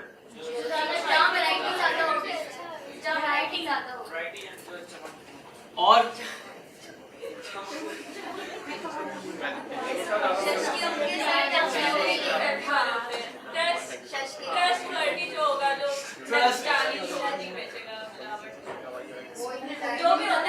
और जिसकी डिमांड ज्यादा होगी, फेमस इसका मतलब ट्रस्ट है। रैंक ज्यादा होगी। ये तुम लोग अपने उससे बात करो, इन जनरल तुम लोग किसके पास जाओगे? ट्रस्ट, लेकिन ट्रस्ट तब तक नहीं पता चलेगा तुम दुकान वाले के पास या कोई जानने वाला नहीं। सही है यार, वही हो गया ना। सर ये भी होता है जो कम अमाउंट में ज्यादा प्राइसेस का काम करती है। कम अमाउंट में ज्यादा अच्छा। और अगर मैं देखूँ ना, मैं किसी एक ऐसे बाजार में जहाँ पे सारी शॉप्स हैं ज्वेलरी की, तो मैं जो है ना सिर्फ उसमें जाऊँगा जहाँ पे मुझे ज़्यादा वैरायटीज दिखें, ज़्यादा अच्छी तरीके से रिप्रेजेंट होती हुई चीज़ें दिखें। अब वहाँ पे एक बंदा बैठा हुआ है मार्केट के अंदर जिसने एक सेट लगाया हुआ है एक पूरी शॉप के अंदर, बीच में एक टेबल के ऊपर एक सेट लगा के बैठा हुआ है, जो भी मतलब कैसा सेट है वो छोड़ दो, और छोटा सेट है, ठीक है, उसने एक छोटा सेट लगा दिया। आप लोगों में से कितने लोग हैं जो कि उसके पास जाएंगे? सही है, चलो पूछते चलेगा कितना। सही है, एक बंदा पूछने जाएगा, यहाँ पे भी 40 लोग हैं, फॉर एग्जांपल 40 लोग हैं, एक बंदा जाएगा, अभी जाओगे, ठीक है, 2 बंदे जाएंगे। सर लड़ाई हो जाएगी ना सर। किस चीज की लड़ाई? एक ही सेट है, दोनों की लड़ाई हो बहुत सारे लोग आएंगे तो ये लोग सब पूछने जाने, खरीदेंगे कोई भी नहीं। हाँ, ये पूछने जाए एक क्यों है? देखने जाएंगे ना कोई। अच्छा सही है, चलो देखने चलेगा कि एक है यार, हो सकता है कोई हीरे का सेट हो। ये ऑप्टिमिस्ट होके सोच रहे हैं हम लोग। वैसे आप लोगों इन जनरल कितने लोग जाएंगे? कोई बंदा इतना ऑप्टिमिस्टिक भी नहीं है, कोई बंदा इतना फारिग भी नहीं है, तो कितने लोग जाएंगे? अब आप मुझे ये बताओ, अगर मैं वैरायटी को फाइवर से रिलेट करूं तो हमारे पास नंबर ऑफ गिग्स हो जाएंगी?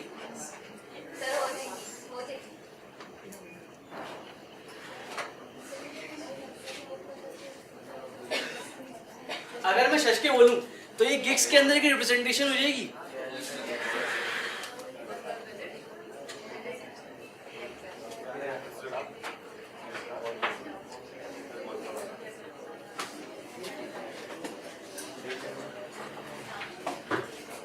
ट्रस्ट आप लोगों को सिर्फ तब आएगा जब आपके पास ऑलरेडी रिव्यूज हों, ठीक है, और अगर एक फेक रिव्यू होता है या 2 फेक रिव्यू होता है तो कोई फायदा नहीं होता, ठीक है, उसका फिर ट्रस्ट बिल्डअप नहीं होता।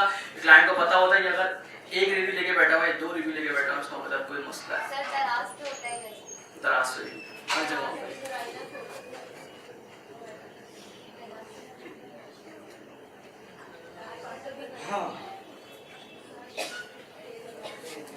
हाँ, मुझे ये बताओ, क्या ये सारी चीजें एक नॉर्मल मार्केट प्लेस से रिलेट कर रही हैं? और नॉर्मल मार्केट प्लेस फाइवर से रिलेट कर रही है? हम लोगों ने नंबर ऑफ गिग्स देख ली कि एक बंदे के पास अगर ज्यादा गिग्स हो उसके ज्यादा चांसेस होते हैं ऊपर आने के।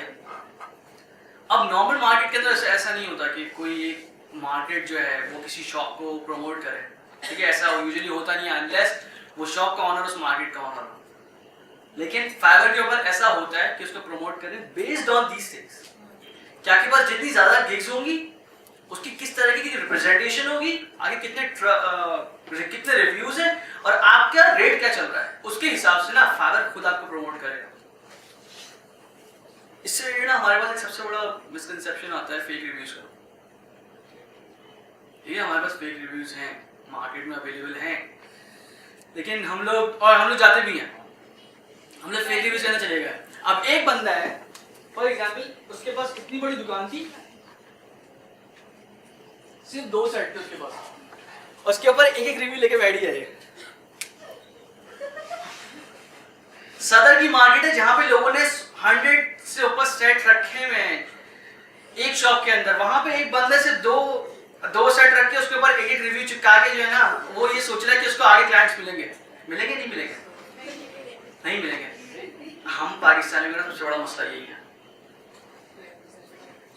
हम पाकिस्तानी में सबसे बड़ा मसला यही है कि हम लोग चीज़ों के ऊपर काम नहीं करते, हम लोग चीज़ों को सही तरीके से रिप्रेजेंट नहीं करते एंड देन आगे प्लेटफॉर्म को ब्लेम कर रहे हैं। इसमें बैन भी होने के चांस होते हैं ना, फेक बैन वाली चीज़ों पे आते हैं, उसमें है वो जिस तरीके से मार्केट के अंदर आप कोई काम करो ऐसा जो कि उनकी पॉलिसीज के अगेंस्ट है तो मार्केट भी आपको जो है बैन कर देगी। फाइवर के ऊपर हमारे पास बनती है गिग्स, बिल्कुल उसी तरीके से जहाँ पे आप नॉर्मल शॉप के अंदर आइटम्स प्लेस करते हो, हर आइटम आप सेल आउट के लिए लगाते हो ज्वेलरी शॉप्स के अंदर, इसी तरीके से हर गिग आप सेल आउट के लिए लगाते हो, क्लाइंट को बताते हो कि यार इसके अंदर ये चीजें हैं। आपने देखा होगा ज्वेलरी सेट के ऊपर ना साइड में काफी चश्के होते हैं, बाज़ अगर लाइट्स भी आ रही होती हैं, फैंसी फ्रेम्स होते हैं, सही है सारे चश्के एक तरीके से अटेंशन गेट करने के। गिग्स के अंदर भी ये होता है, गिग्स के अंदर आपके पास ऑप्शन होता है कस्टमाइज वीडियो का।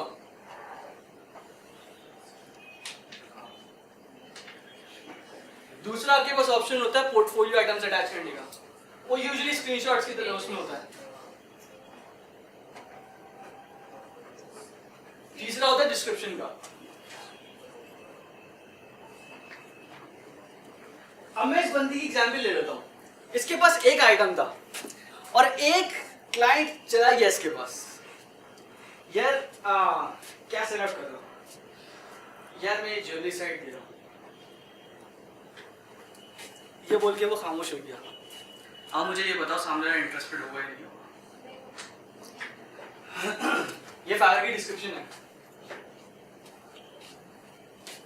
उस बंदे ने इतनी छोटी सी डिस्क्रिप्शन लिखी सब उसने ये बताया कि यार मैं ये चीज दे रहा हूं, आगे उसने कुछ भी नहीं बताया। इसके बरक्स दूसरे एक शॉप के ऊपर ना उस बंदे ने काफी सारे गिग्स बनाई थी, काफी सारे ज्वेलरी के सेट रखे हुए थे और एक बंदा रखा हुआ था, खड़ा करा हुआ था कि यार जैसे कोई बंदा एक पर्टिकुलर सेट के ऊपर आए आप जाके पहुंच जाओ क्लाइंट के पास। आप जैसे ही पहुंचते ना बंदा आएगा आपके पास, फिर आप उससे क्वेश्चन करते हो, आपको सही तरीके से गाइड करता है। आप मुझे ये बताओ क्लाइंट इंटरेस्टेड होगा या नहीं? ये हम लोग मिस्टेक्स करते हैं, हम लोग एग्जैक्टली ये वाली मिस्टेक्स करते हैं, हम लोग डिस्क्रिप्शन सही लिखते हैं। अब नॉर्मल सिचुएशन के अंदर जो भी प्रमोशन होती है वो वर्ड ऑफ माउथ से होती है, ठीक है। अगर आपका ट्रस्ट बिल्डअप हो जाता है मार्केट के अंदर तो लोग आपको जो है ना रेफर करते हैं। फाइवर के अंदर अगर आपको प्रमोट होना है ना तो आप करोगे कीवर्ड्स को टारगेट, और कीवर्ड सिर्फ आपके आएंगे टाइटल और डिस्क्रिप्शन के अंदर। ठीक है, ऑनलाइन अगर हम लोग जा रहे हैं तो एक यही तरीका होता है ऊपर आने का, कीवर्ड्स, एसईओ, ठीक है। आप ऊपर इस तरीके से आओगे कि आप अपनी डिस्क्रिप्शन प्रॉपर लिखोगे बेस्ड ऑन क्या आप सेल कर रहे हो, आप उसके बारे में प्रॉपर चीजें लिखोगे। देन दूसरी चीज आप उसकी कस्टमाइज्ड वीडियो डालोगे, उसके अंदर एक्सप्लेनर वीडियो हो सकती है या आपकी अपनी वीडियो हो सकती है जिसके अंदर आप ये बता रहे हो कि यार क्लाइंट क्या एक्सपेक्ट करना चाहिए कि उसको इसके क्या मिलेगा।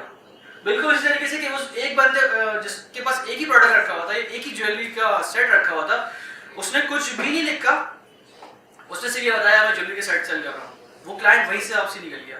एक आया था उसके बाद पूरे दिन के अंदर, एक आया था, उसने अपनी एक लाइन से उसको भगा दिया। फॉर क्योंकि मार्केट प्लेस है ना, फाइवर एक मार्केट प्लेस है, आप जिस तरीके से अपने आप को रिप्रेजेंट करोगे आपके पास चांसेस होंगे ऊपर आने के। हम लोग यहाँ पे क्या करते हैं, फेवरेट्स और जो है ना सेव करवाते हैं कि यार इस तरीके से कस्टमली आप चीज़ों को उठाते हो, चीज़ें उड़ जाती हैं, लेकिन आपकी डिस्क्रिप्शन या आपकी टाइटल उसके ऊपर जब काम नहीं होता फाइवर आपको दोबारा नीचे लेकर आया था।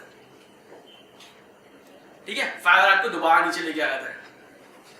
सर वीडियो की जो आप बात कर रहे हैं इसमें हम मतलब अपने को किसी वेबसाइट पे एक्सप्लेन कर सकते हैं, ये आप वेबसाइट को एक्सप्लेन नहीं करोगे, आप अपनी गिग को एक्सप्लेन करोगे। आप गिग सेल कर रहे हो ना, आपने कोई प्रोडक्ट ऐड करा वो सेल आउट कर रहे हो, आप उस वीडियो के अंदर उसके बारे में बताओगे। ये बिल्कुल ऐसी है कि मुझे एक ज्वेलरी सेट था, उसने सिर्फ बोला यार मैं ये ज्वेलरी सेट दे रहा हूँ, ठीक है। जो दूसरा बंदा था उसने आके उसी सेट के बारे में बताया कि यार मैं इस सेट में ये चीजें ये बाहर से आया, स्वीडन से आया, कहीं से भी आया, वो उसके बारे में बता रहा है। वीडियोस के अंदर बहुत अच्छा इंप्रेशन आता है आपके पास, आप वीडियो डालोगे ना फाइवर आपको ऑटोमेटिकली रैंक करेगा ऊपर, ठीक है, फाइवर ऑटोमेटिकली चीजों को रैंक करेगा। ओके, आप लोगों का टाइम क्या है? 4:30। अच्छा ना टाइम हो गया, हो गया। अच्छा ब्रेक हो गई है, तो एक काम करते हैं, ब्रेक लेते हैं एंड देन कितने टाइम का? Half hour break. ओके, नमाज कितनी देर में होती है? मतलब कि आप लोग कितनी देर नमाज पढ़ते हो? 10 मिनट।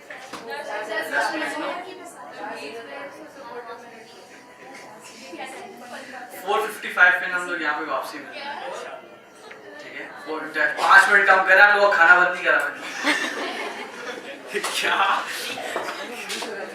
तो ठीक है, 4:55 पे सब लोग यहाँ। तो दोबारा शुरू करते हैं। हम लोग किस जगह पे थे? फाइबर के ऊपर किस पॉइंट पे थे? उसके बाद दुकान की सजावट, देन सबसे लास्ट के पॉइंट के ऊपर हमारी किस चीज के बात है? रिप्रेजेंटेशन के ऊपर बात हुई है। डिस्क्रिप्शन पे वीडियोस होंगे। तो ठीक है, और किसी चीज से बात हुई थी लास्ट में हमारे? वीडियो बात हुई। ठीक है, तो इसी के साथ साथ एक इम्पोर्टेंट चीज़ है जो कि आप लोगों को आगे फ्रीलांसिंग करियर के अंदर काफ़ी काम आएगी। मैंने सोचा आप लोगों को ये चीज़ बता चलूँ। तो सबसे पहली चीज़ जो है ना, वो आप लोगों को क्या करना है, लिख नहीं रहे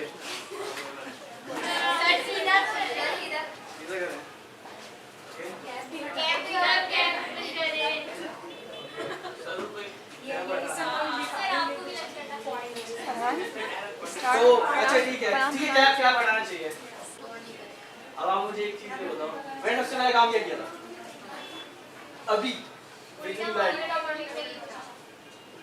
मार्कर मिस्टेक नंबर 1 अगर उसको बोलूं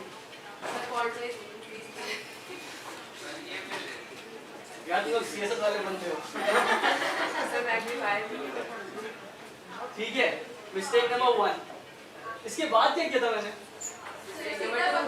नहीं, इसके बाद मैंने कंप्लेन की थी। मैंने मिस्टेक करी, देन मैंने कंप्लेन करी।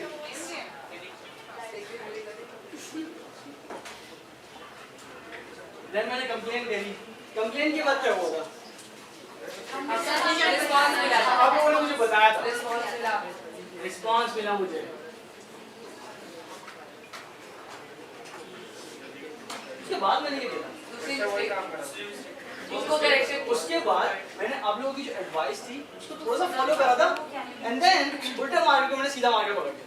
ठीक है, तो मैंने थोड़ी सी माइनर चीज अगर मैं बोलूँ तो आप लोगों की एडवाइस को बहुत थोड़ा सा फॉलो किया। ठीक है,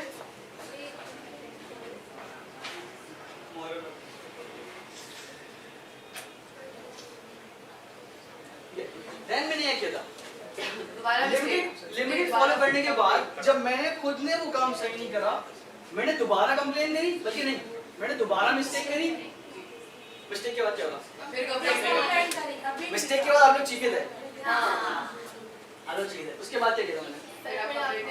मैं दोबारा कंप्लेन करी। ठीक है, उसके बाद अब कंप्लेन क्या थी? ढक्कन तो हटा ले। उसके बाद क्या था? ठीक है, हाँ रिस्पॉन्स आप लोगों से आया था। ठीक है, हाँ रिस्पॉन्स जोर से आया था। ठीक है, कितने लूप्स के बाद आप लोगों का रिस्पॉन्स है वो अग्रेसिव हो जाएगा? नहीं सर, वो सिर्फ इसलिए क्योंकि मैं यहाँ पे खड़ा हूँ। अगर आपकी कोई क्लास वाला या अगर कोई आपका दोस्त कह रहे तो मेरे ख्याल में दो तीन लूप्स के बाद आप लोग मेरे ख्याल में मारना शुरू कर दोगे। 3 के बाद क्या कर रहे हो यार ये? 3 के बाद तो बस खत्म। ठीक है, 3 के बाद आप लोग खत्म करो। सर जूता उतार के मारोगे इसको, अलग अलग तरीके से मारोगे ना। सर ऐसे ढक्कन खोल के दे देंगे। ठीक है, सही है, पॉइंट कर। आप लोग एक लूप चलता रहेगा जब तक आप लोग हेल्प कर सकते हो, लेकिन एक टाइम आएगा आप लोगों का जो बॉइलिंग पॉइंट है वो उससे ऊपर चले जाएगा बाकी चीजें, एंड देन आप उसकी हेल्प नहीं करोगे। ठीक है, मारोगे, फिर उसके बाद उठ जाते उल्टा मार के। ठीक है, हो सकता है किसी को और गुस्सा है वो उसको और मारे।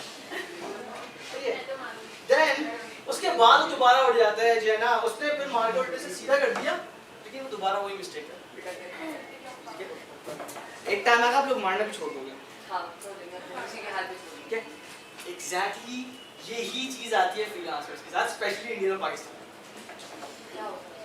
क्या होता है, अभी 2 वीक्स पहले 2 से 3 वीक्स पहले मैंने एक कैंपेन चलाई अपने फेसबुक पेज के ऊपर, जिसके अंदर मैंने लोगों को ये ऑफर करी कि मोस्ट ऑफ द टाइम ना मैंने खुद पर्सनली देखा है लोगों के कवर लेटर के साथ मिस्टेक्स होती है, एंड देन उनकी जो प्रोफाइल की रिप्रेजेंटेशन है उसके अंदर मसले होते हैं।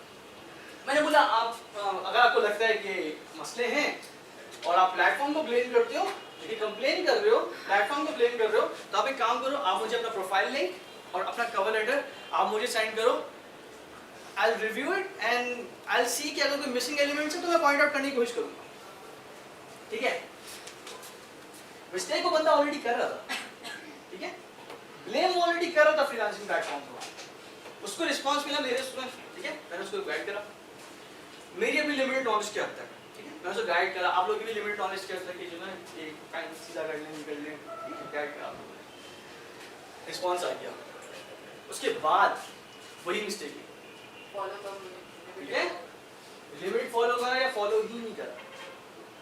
तो मेरे पास फ्रीलांसर से सबसे ज़्यादा मसला जो आया वो ये आया कि जब उनको चीज़ें बताई जाए वो उस चीज़ को सही तरीके से फॉलो नहीं करते, ठीक है, और स्पेशली ये काम फाइवर करता है।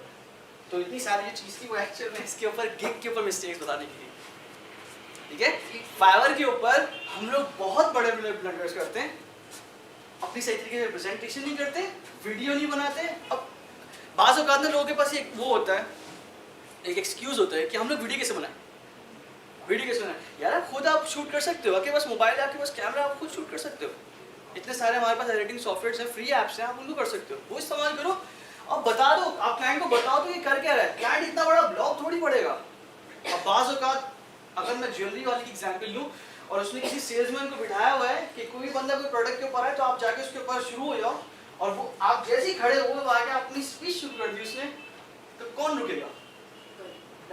कोई भी रुकेगा ना, हम लोग कंफ्यूज हो जाएंगे और हम लोग हट जाएंगे, ठीक है। ये काम हम लोग यूजुअली फाइवर की डिस्कशन में करते हैं।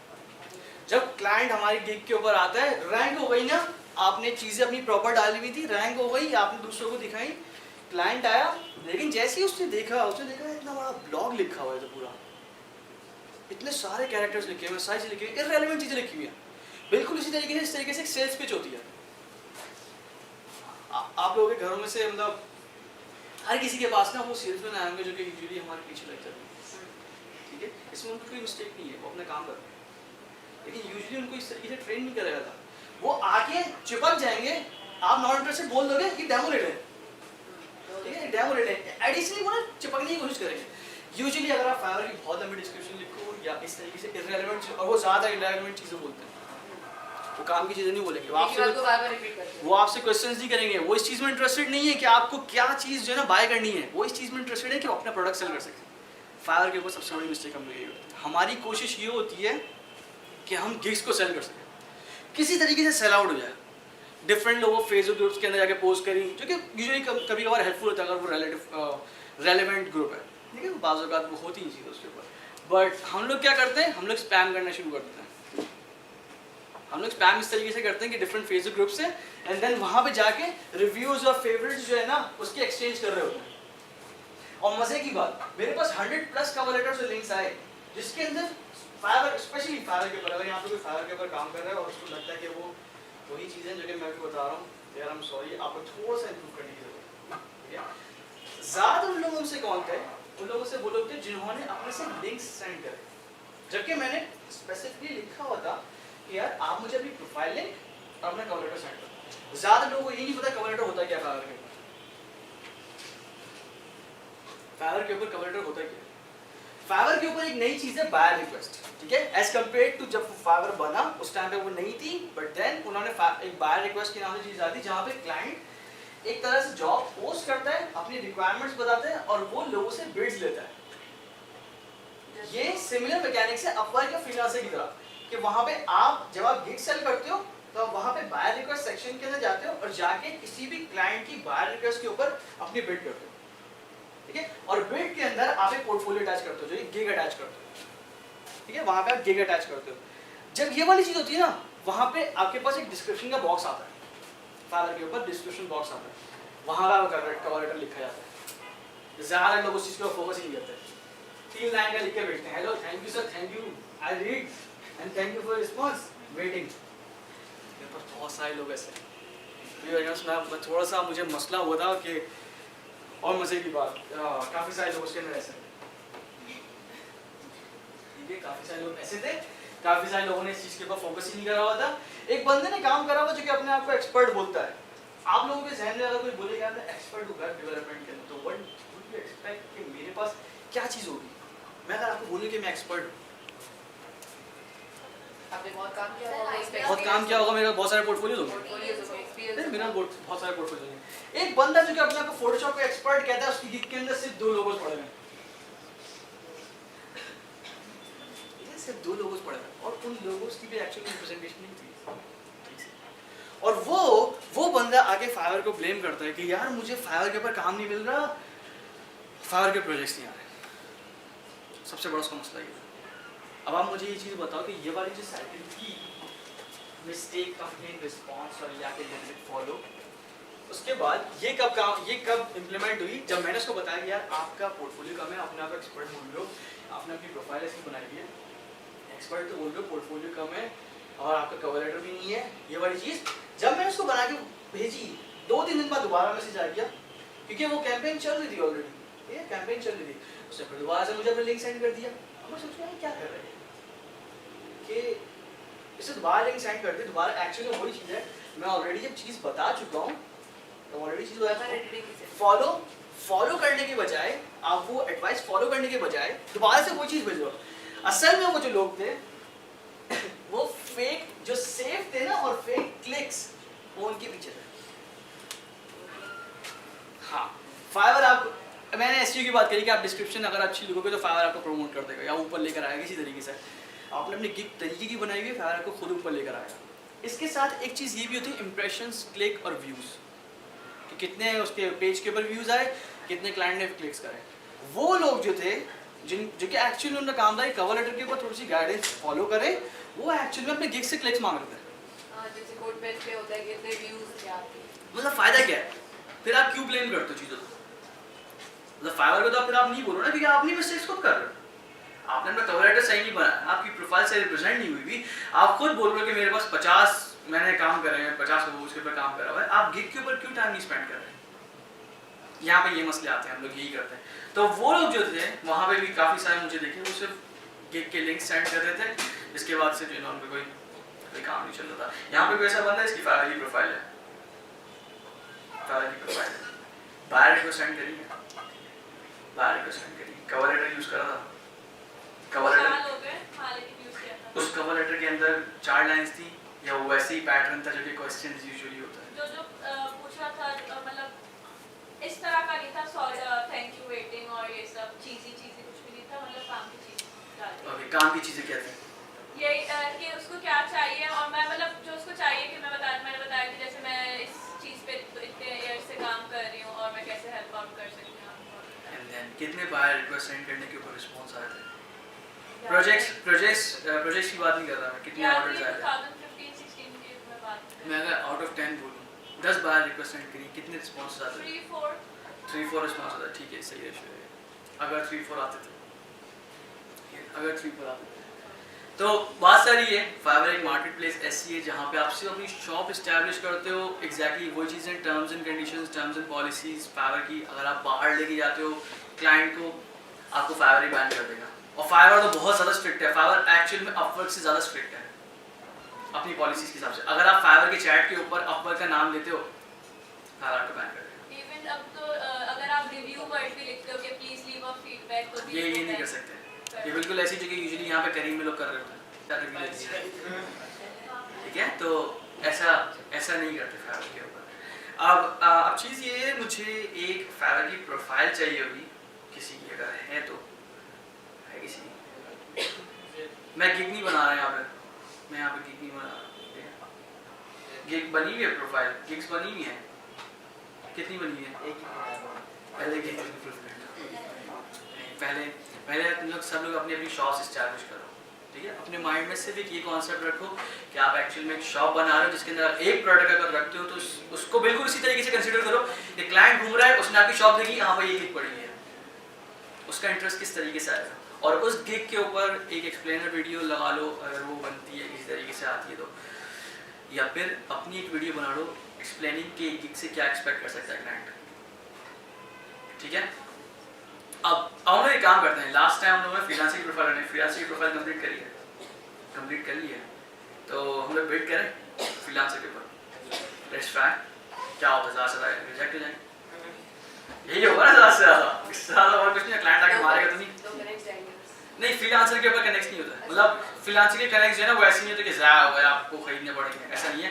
अगर आप मेंबरशिप की तरफ जाओ वो अलग चीज़ है, लेकिन फ्रीलांसर के ऊपर आपके पास 8 बिड्स होंगी, जब आप 1 बिड स्पेंड करोगे ना, 1 बिड, तो अगले 90 घंटे के अंदर ना वापसी आ जाएगी। तो इट्स लाइक अगर आप एक जॉब के ऊपर अप्लाई करते हो तो 90 आवर्स के बाद आपके पास दोबारा से 8 वो बस फिर इतने नहीं कि 90 आवर्स के अंदर आप सारे के सारे बहुत ज़्यादा ना करें, इसलिए ना वो रिस्ट्रिक्ट करने के लिए नहीं, वो उनकी अपने सेल में मेंबरशिप्स की प्रमोशन है, अगर आपको ज़्यादा बिड करनी है, आप बड़ी कंपनी से एसोसिएटेड हो तो आप वहाँ पे बड़ी मेंबरशिप ले लो और फिर आपको ज़्यादा बिड्स देंगी जो कि आप स्पेंड कर सकते हो। तो हम लोग फ्रीलांसर की प्रोफाइल चाहिए, ओपन है, यहाँ पे आ गया जरा ऑन कर दो।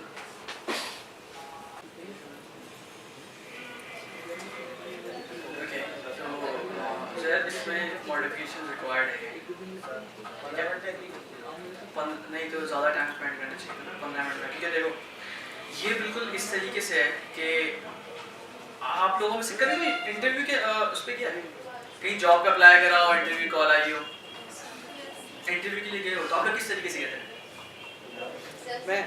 मैं किस तरीके से कहते हैं?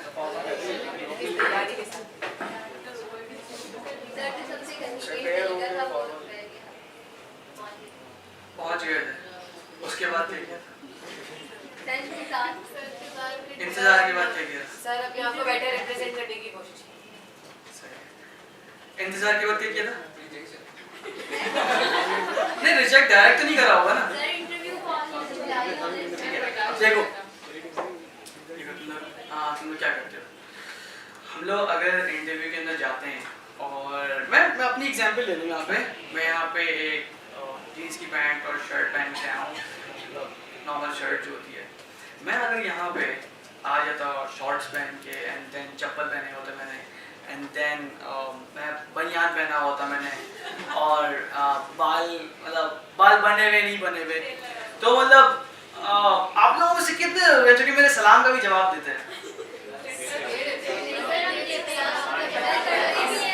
ये सिर्फ आप लोग तब देते, आप लोग सिर्फ और सिर्फ जवाब तब देते जब मैं यहाँ खड़ा हूँ, क्योंकि यू वुड नो कि मैं एक टीचर हूँ, ठीक है, अदरवाइज कोई भी नहीं है।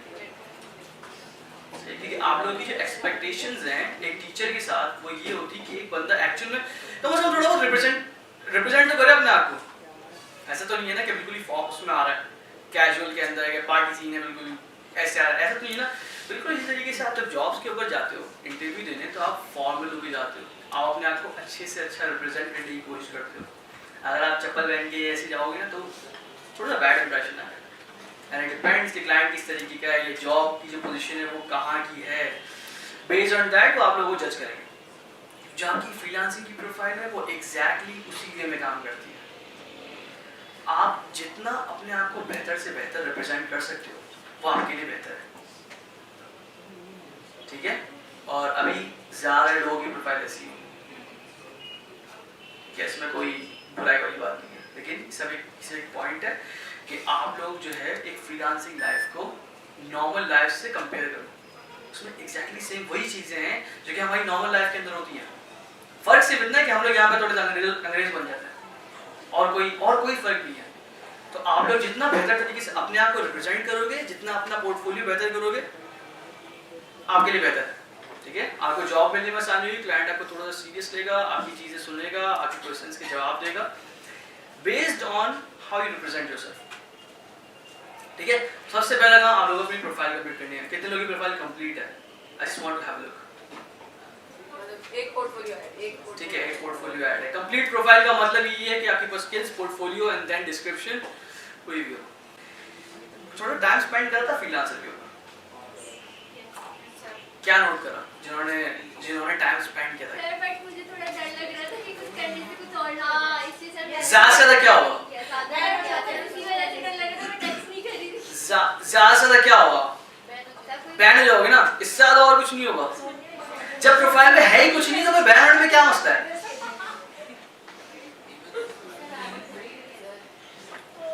क्या जब प्रोफाइल में कुछ है ही नहीं तो फिर बैन होने में ऐसे क्या प्रॉब्लम है? अच्छा सर, जो पोर्टफोलियो हम लोग अपलोड करेंगे तो उसकी लिंक कहीं पर भी नहीं देंगे या डिस्क्रिप्शन में देंगे? डिस्क्रिप्शन में डाल दो या प्रोजेक्ट का URL का एक ऑप्शन होता है वहां पे डाल सकते हो। पोर्टफोलियो के अंदर जाओ, अगर ऑप्शन नहीं है लिंक का तो आप वहां पे डिस्क्रिप्शन के अंदर डाल दो। जैसे कंटेंट टाइप पे image, article, code, video, audio, article डाल दो, सर क्लेम उसका देन थंबनेल डाल दो, इमेज डाल दो, इमेज डाल दे और डिस्क्रिप्शन में लिंक डाल दे। डिस्क्रिप्शन में लिंक डाल दो।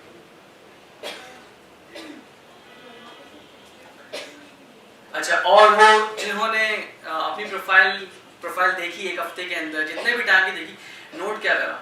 भले चलो कोई जो चीज टच नहीं करी ना, लेकिन नोट क्या करा?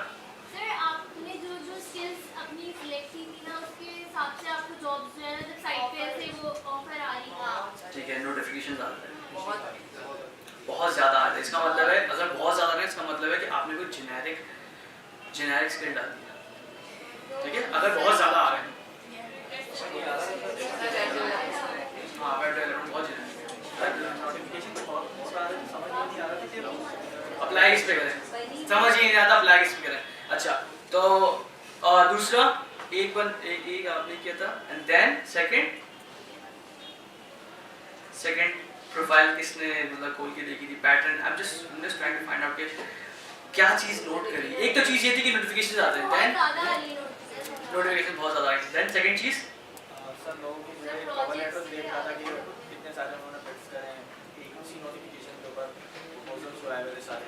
सही है, वो सारे प्रपोजल्स दिख रहे थे, मतलब आपको प्रोजेक्ट डिटेल्स दिखी and proposals, then sir bids का आ रहा है, बिड्स मतलब क्लेम करने के लिए फ्री बिड्स का, इसे क्रॉस कर दो, ये किसी काम के लिए। सर एक ऑप्शन आ रहा है टेक्स्ट प्रीव्यू का, इसमें क्या करना है? मतलब पोर्टफोलियो में चार पोर्टफोलियो ऐड करना था, इमेज ऐड कर दो, इमेज, देन इमेज के अंदर अपने थंबनेल्स होंगे। अच्छा, थंबनेल्स के अंदर एक चीज होती है, अगर आपने कोई मोबाइल ऐप डिजाइन करी है ना, तो आप उस मोबाइल ऐप पे UX या UI इस आप इसको प्लेस कर दो, ठीक है? ये थोड़ा सा हेल्पफुल रहता है क्लाइंट को समझने में कि किस चीज़ के ऊपर इसने काम किया है। आप नीचे डिस्क्रिप्शन के अंदर चीज़ें मेंशन कर दो कि ये काम किया। और क्या नोट करा फ्रीलांसर के ऊपर?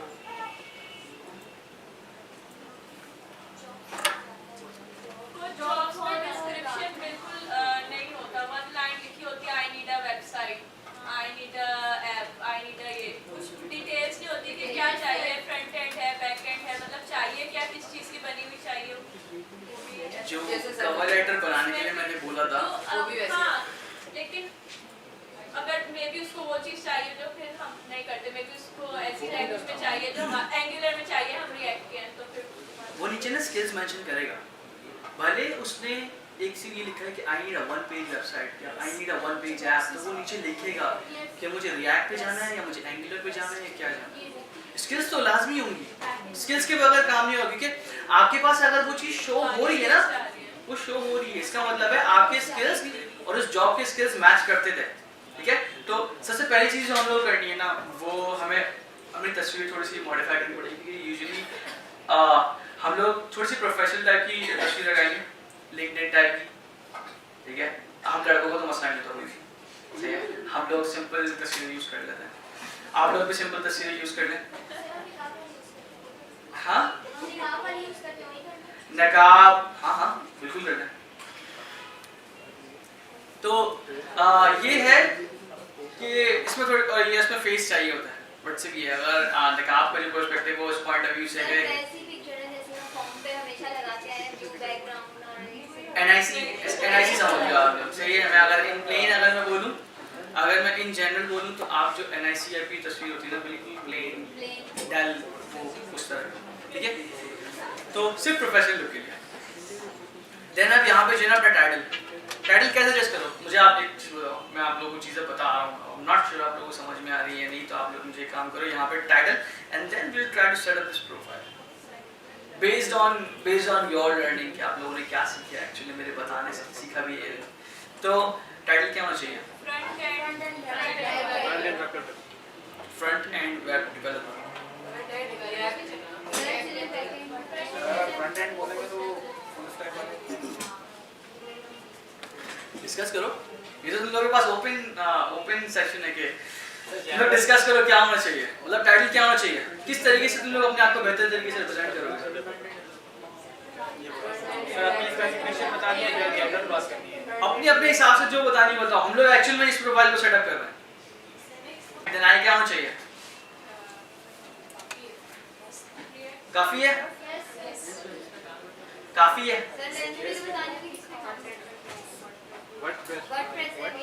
ओके कॉमा लगा के react web developer.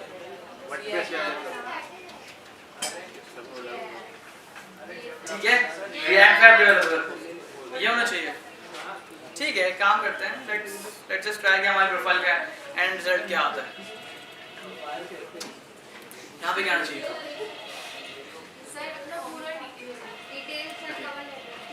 Sir cover letter हो गया। ये कवर लेटर नहीं है, ये एक्चुअल में हमारा ओवरव्यू है कि हम लोगों ने क्या किया अभी तक अपने जो प्रोफेशनल एक्सपीरियंस के अंदर।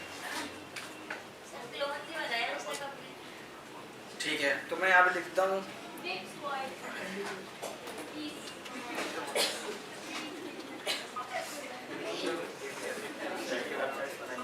ओके। ठीक है,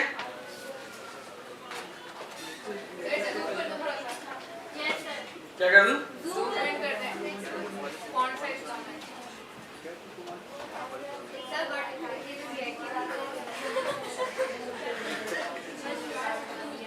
ठीक है, तो हम लोगों ने अब तक सिर्फ क्लोन्स के ऊपर काम करा है। एंड देन आई क्या लिखना चाहिए? जल्दी जल्दी। सर ये अच्छा नहीं सही अच्छे सही सेंटेंस अच्छा नहीं है। सर मुझे जिंदगी में हाँ, ऐसा नहीं करना चाहिए। क्या लिखना चाहिए? गाइस आप लोग अपनी प्रोफाइल सेटअप कर रहे हो क्योंकि यही चीज आपको क्लाइंट के पास देखी जाएगी। ये क्लाइंट यही चीज देखेगा। सर इन रियल तो अब तक जो मेन प्रोजेक्ट बनाए वो जनरली क्लोन ही है, but the way he wrote I think वो सही था। ओके, अब मुझे एक मैं किसी भी एक बंदे को हटाऊं। सर वर्डप्रेस में ये हमने क्लोन इतना नहीं किया, हमने कुछ भी सर स्टैटिक वेबसाइट बनाई है बहुत सारी। ठीक है, काम करते हैं। मेरे पास का एक सॉल्यूशन है। ये हाँ, एक मिनट बस 10 सेकंड के लिए stand up. And then question ये है कि आपने आपको किस तरीके से रिप्रेजेंट करोगे। अगर किसी को भी बताओ कि what you have been doing so far, आप किस तरीके से बताओ? प्रोफेशनल एक्सपीरियंस, एक्चुअली में प्रोफेशनल एक्सपीरियंस इतना है कि अभी रिसेंट कुछ महीनों में मैंने HTML CSS जावास्क्रिप्ट सीखी है। ठीक है।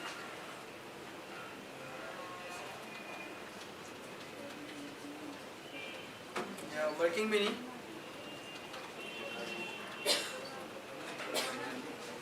आगे बेसिक स्टार्टिंग में सिर्फ HTML CSS को यूज करते हुए कुछ स्टैटिक वेबसाइट्स बनाई।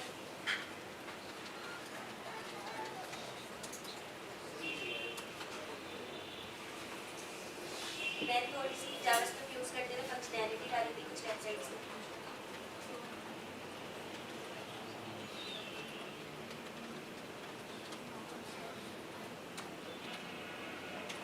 ठीक है, आगे इसके अलावा रिएक्ट की लाइब्रेरी को यूज करते हुए कुछ प्रोजेक्ट्स।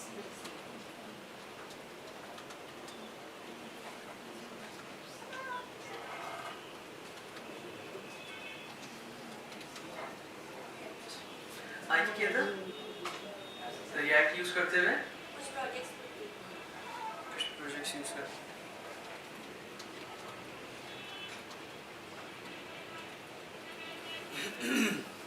ठीक है, और ठीक है, सही है, थैंक यू। अब ना ये आपका अपना पर्सनल एक ओवरव्यू था जो कि आप यूजुअली किसी क्लाइंट के सामने नहीं बताओगे, ठीक है, यही चीज़ होगी ना। बट अब मुझे जो है ना ये एक रोल प्ले किया उसमें कि क्लाइंट सामने खड़ा हुआ है और मैं उसको बोलूँ कि मैं शुरुआत में मैंने HTML से जावास्क्रिप्ट सीखी है एंड देन मैंने रिएक्ट के फ्रंट एंड के ऊपर काम करा, कुछ प्रोजेक्ट बनाए। व्हाट डू यू थिंक कि क्लाइंट का रिस्पॉन्स क्या होगा? सर मुझे ऐसे बताएंगे I have been learning and now English में छोड़ दो, इंग्लिश में नहीं जा रहा है। प्रोजेक्ट्स के बारे में रहेगा, एक्सपीरियंस के बारे में बताइए। हम लोग एक्चुअली प्रोजेक्ट्स के बारे में बताएंगे कि मैंने फॉर एग्जाम्पल मैं अगर बताता हूँ कि HTML CSS जावास्क्रिप्ट के ऊपर मैं काम कर रहा हूँ, मैंने कुछ प्रोजेक्ट्स बनाए जिसके अंदर कोई एक प्रोजेक्ट ऐसा था जिसके अंदर यूजर मैनिपुलेशन थी, फ्रंट एंड था उसका, CSS के अंदर कोई और एडिशनल लाइब्रेरी यूज हो रही थी, जावास्क्रिप्ट के अंदर बैक एंड के ऊपर सर्वर था या नहीं, कुछ प्लगइन्स यूज कर रहे हैं या नहीं, ये वाली डिटेल्स आएंगी। छोटी छोटी डिटेल्स जो क्लाइंट के अट्रैक्शन गेट करने में आपको हेल्पफुल रहेंगी। अब आप मुझे ये चीज़ बताओ, ये 3-4 सेंटेंस थे, ठीक है, आप 3-4 सेंटेंस अगर सामने को बोलती हो, even though you are beginner and you realise this कि आप बिगिनर हो, लेकिन आप सामने वाले को ना ये चीज़ का अंदाज़ा मत होने दो। क्या उसको जो है ना बिल्कुल जेनेरिक वर्ड में, क्योंकि ये जेनेरिक आपकी सेंटेंस है, ठीक है, ये हर क्लाइंट को पता होगा कि उसको एक ऐसा बंदा चाहिए जिसने HTML CSS जावास्क्रिप्ट पर काम करा हो, ठीक है, हर किसी को चाहिए। क्या हमने जो प्लगइन्स यूज किए हैं हमें उसके बारे में एक्सप्लेनेशन नहीं दी? हाँ दे दो।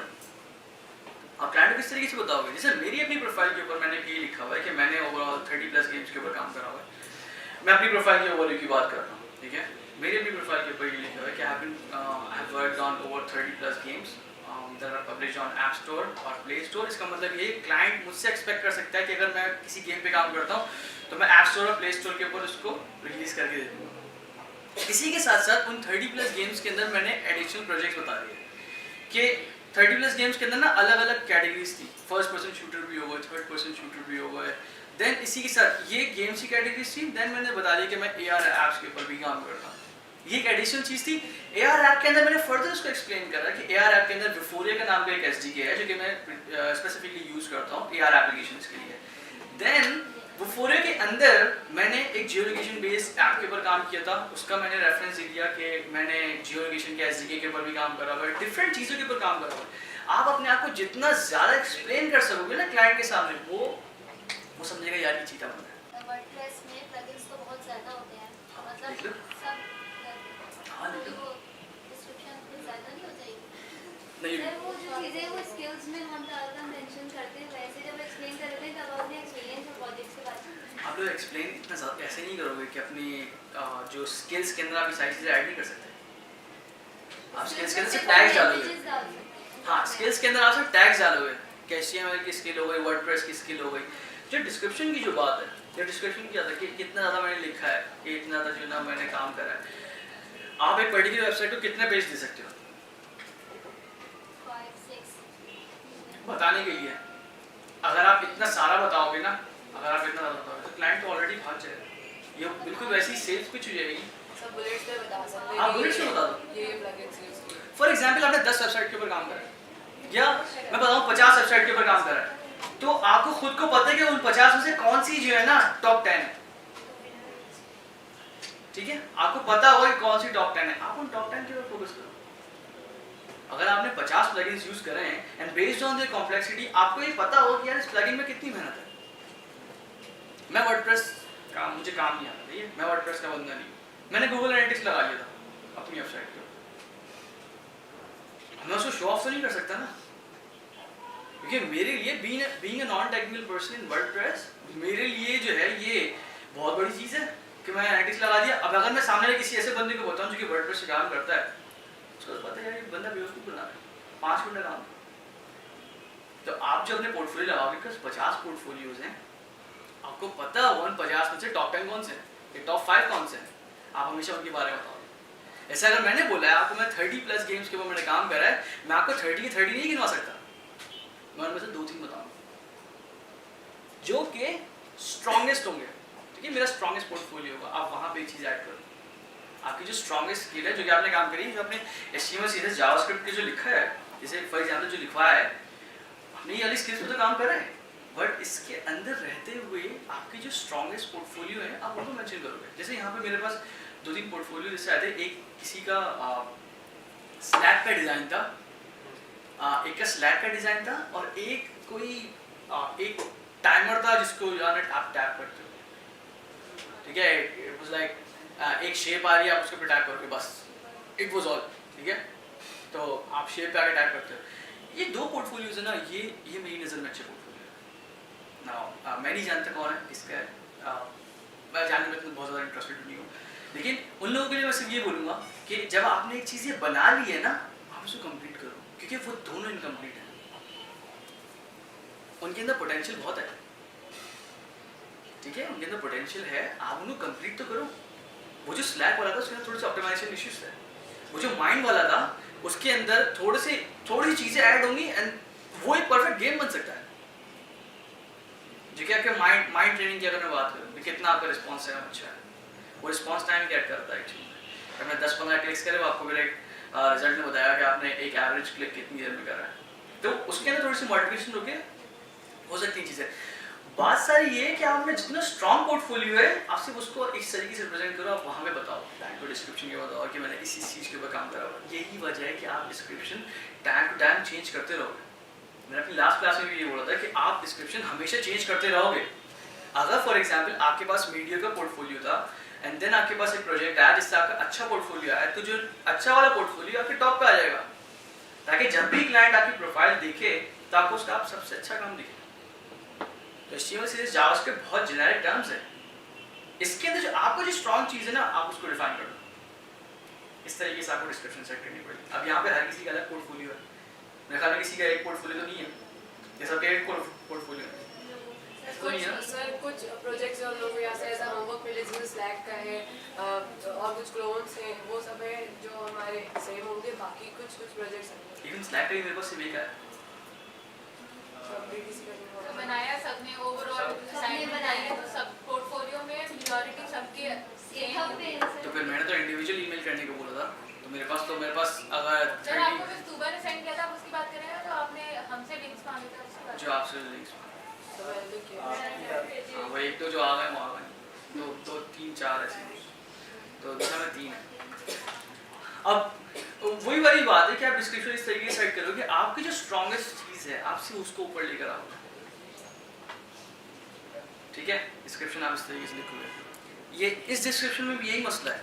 एंड देन ये रिएक्ट वेब डेवलपर, यार रिएक्ट का बंदा फ्रंट एंड वाला होता है, तो ये वेब डेवलपर की टर्म आप यूज़ नहीं करोगे, ठीक है। आप यहाँ पे लिखोगे फ्रंट एंड डेवलपर, देन अंदर आके आप लिख दोगे रिएक्ट, अगर कोई और बूटस्ट्रैप, मुझे वेब की टेक्नोलॉजीज का नहीं पता, सही है, to be specific title wise. So WordPress वाले वर्डप्रेस वाले लिखे हैं वर्डप्रेस डेवलपर, वर्डप्रेस एक्सपर्ट, ये उसमें भी हमें एक स्पेसिफाई कराया गया था कि उसमें भी आप कर सकते हैं कि आप डेवलपर पे रहेंगे या फिर कस्टमाइजेशन पे रहेंगे। लेकिन वर्डप्रेस बहुत बड़ी फील्ड है, अगर मैं बोलूँ तो वर्डप्रेस सीखना बहुत आसान है, लेकिन उसके अंदर जो कस्टमाइजेशन है ना वो एक्चुअल प्रोग्रामिंग है। तो आप अगर बेसिक अगर मुझे बोलेंगे वर्डप्रेस डेवलपर हो तो मैं उसको उस हद तक तो मान सकता हूँ जब तक वो अपनी वेबसाइट मैनेज कर रहा है सिर्फ ब्लॉग पोस्ट के लिए। लेकिन अगर वो बोले कि यार मुझे मैंने कस्टमाइजेशन करी, तब वो अपने आके स्किल्स अपने प्रूव करता है। अदरवाइज वर्डप्रेस के अंदर ज़्यादा जो काम है वो आपका टेम्पलेट बेस्ड है, ठीक है। अगर आप उसके ऊपर जाते हो कस्टमाइजेशन के ऊपर, वहाँ पे आपको एक्चुअल प्रोग्रामिंग चाहिए, ठीक है। अब ये हमारी डिस्क्रिप्शन की चीज़ आ गई, ठीक है। आप लोग डिस्क्रिप्शन सेट कर रहे हैं,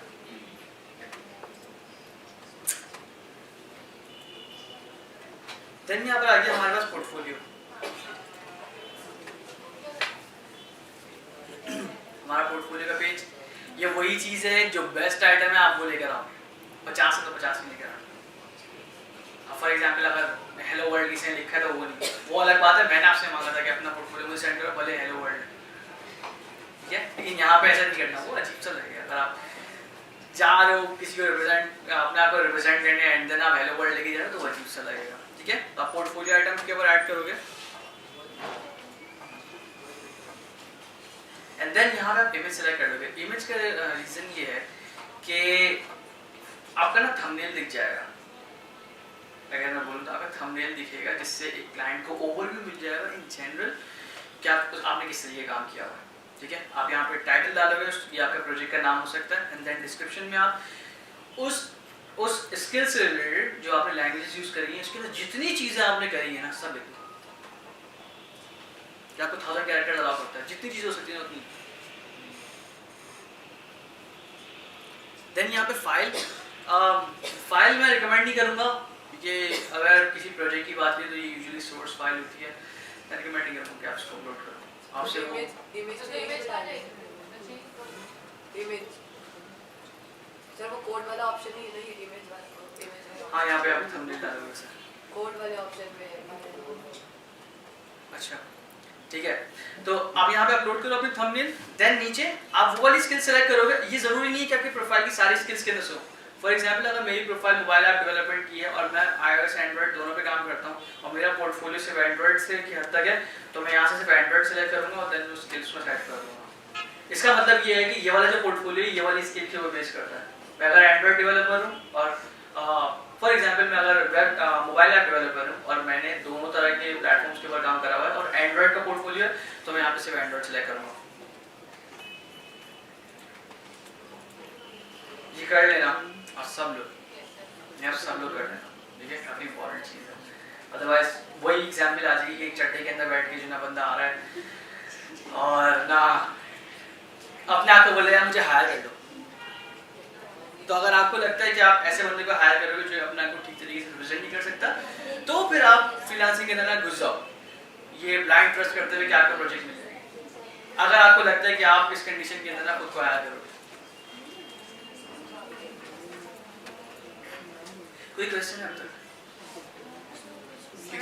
क्योंकि व्हाट आई वांट, मुझे आप लोगों से आप बिल्ड्स करवा दो, क्योंकि इसके अंदर कुछ टॉपिक्स ऐसे हैं अपवर्क और फाइवर के ऊपर, अपवर्क फाइवर फ्रीलांसर के ऊपर कुछ टॉपिक्स ऐसे हैं जो कि मैं नहीं कवर करा। और उसका रीजन सिर्फ ये है कि वो टॉपिक्स जब एक्चुअल एक्सपीरियंस हो ना उसके ऊपर अगर चीज़ें आए तो वो ज़्यादा सही तरीके से एक्सप्लेन हो सकती है।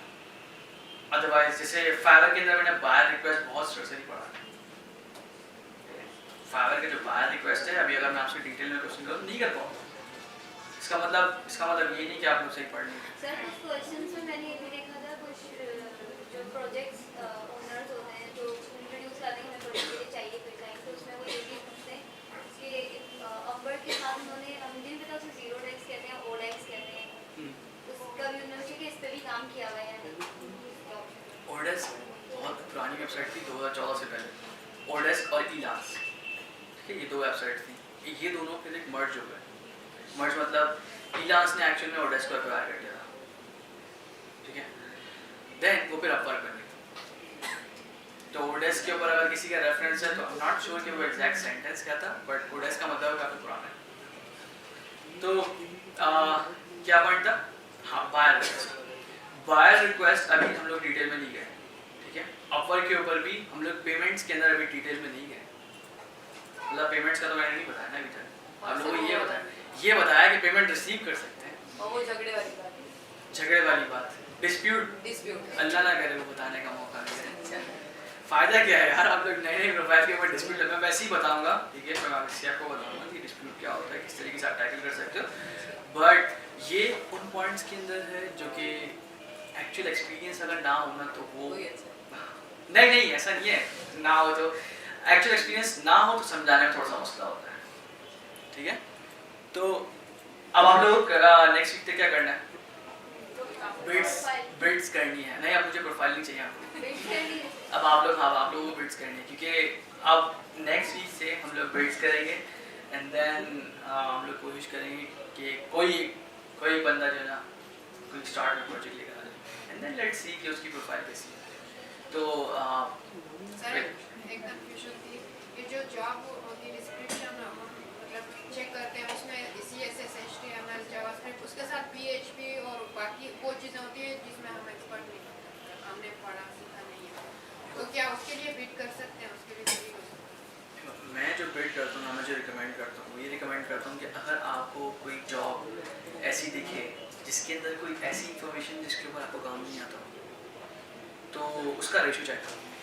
अगर 50% है तो उस पर हाथ नहीं डालना।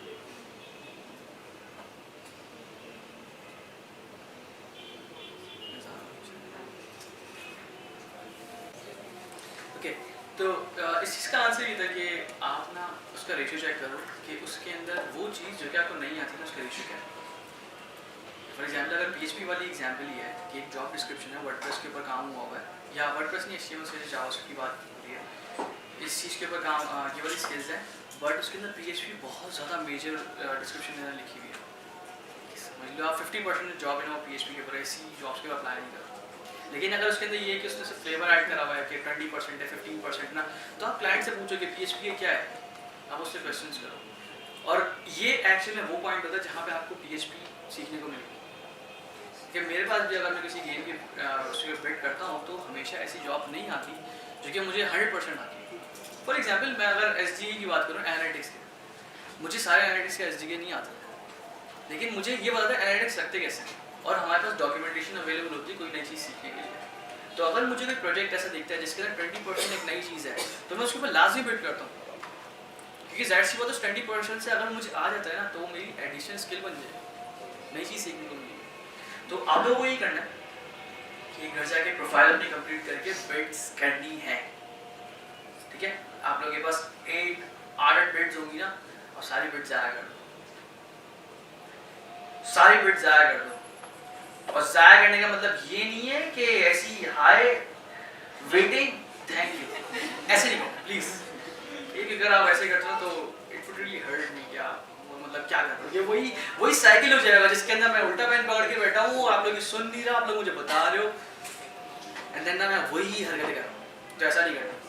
8 बिट्स हैं आप लोगों के पास, आप लोग टाइम लगाओ, जिस टाइम भी आप लोग बैठते हो फ्रीलांसर की प्रोफाइल कंप्लीट करके चीज़ें करो, बिट्स करो, and I will see you next week, ठीक है।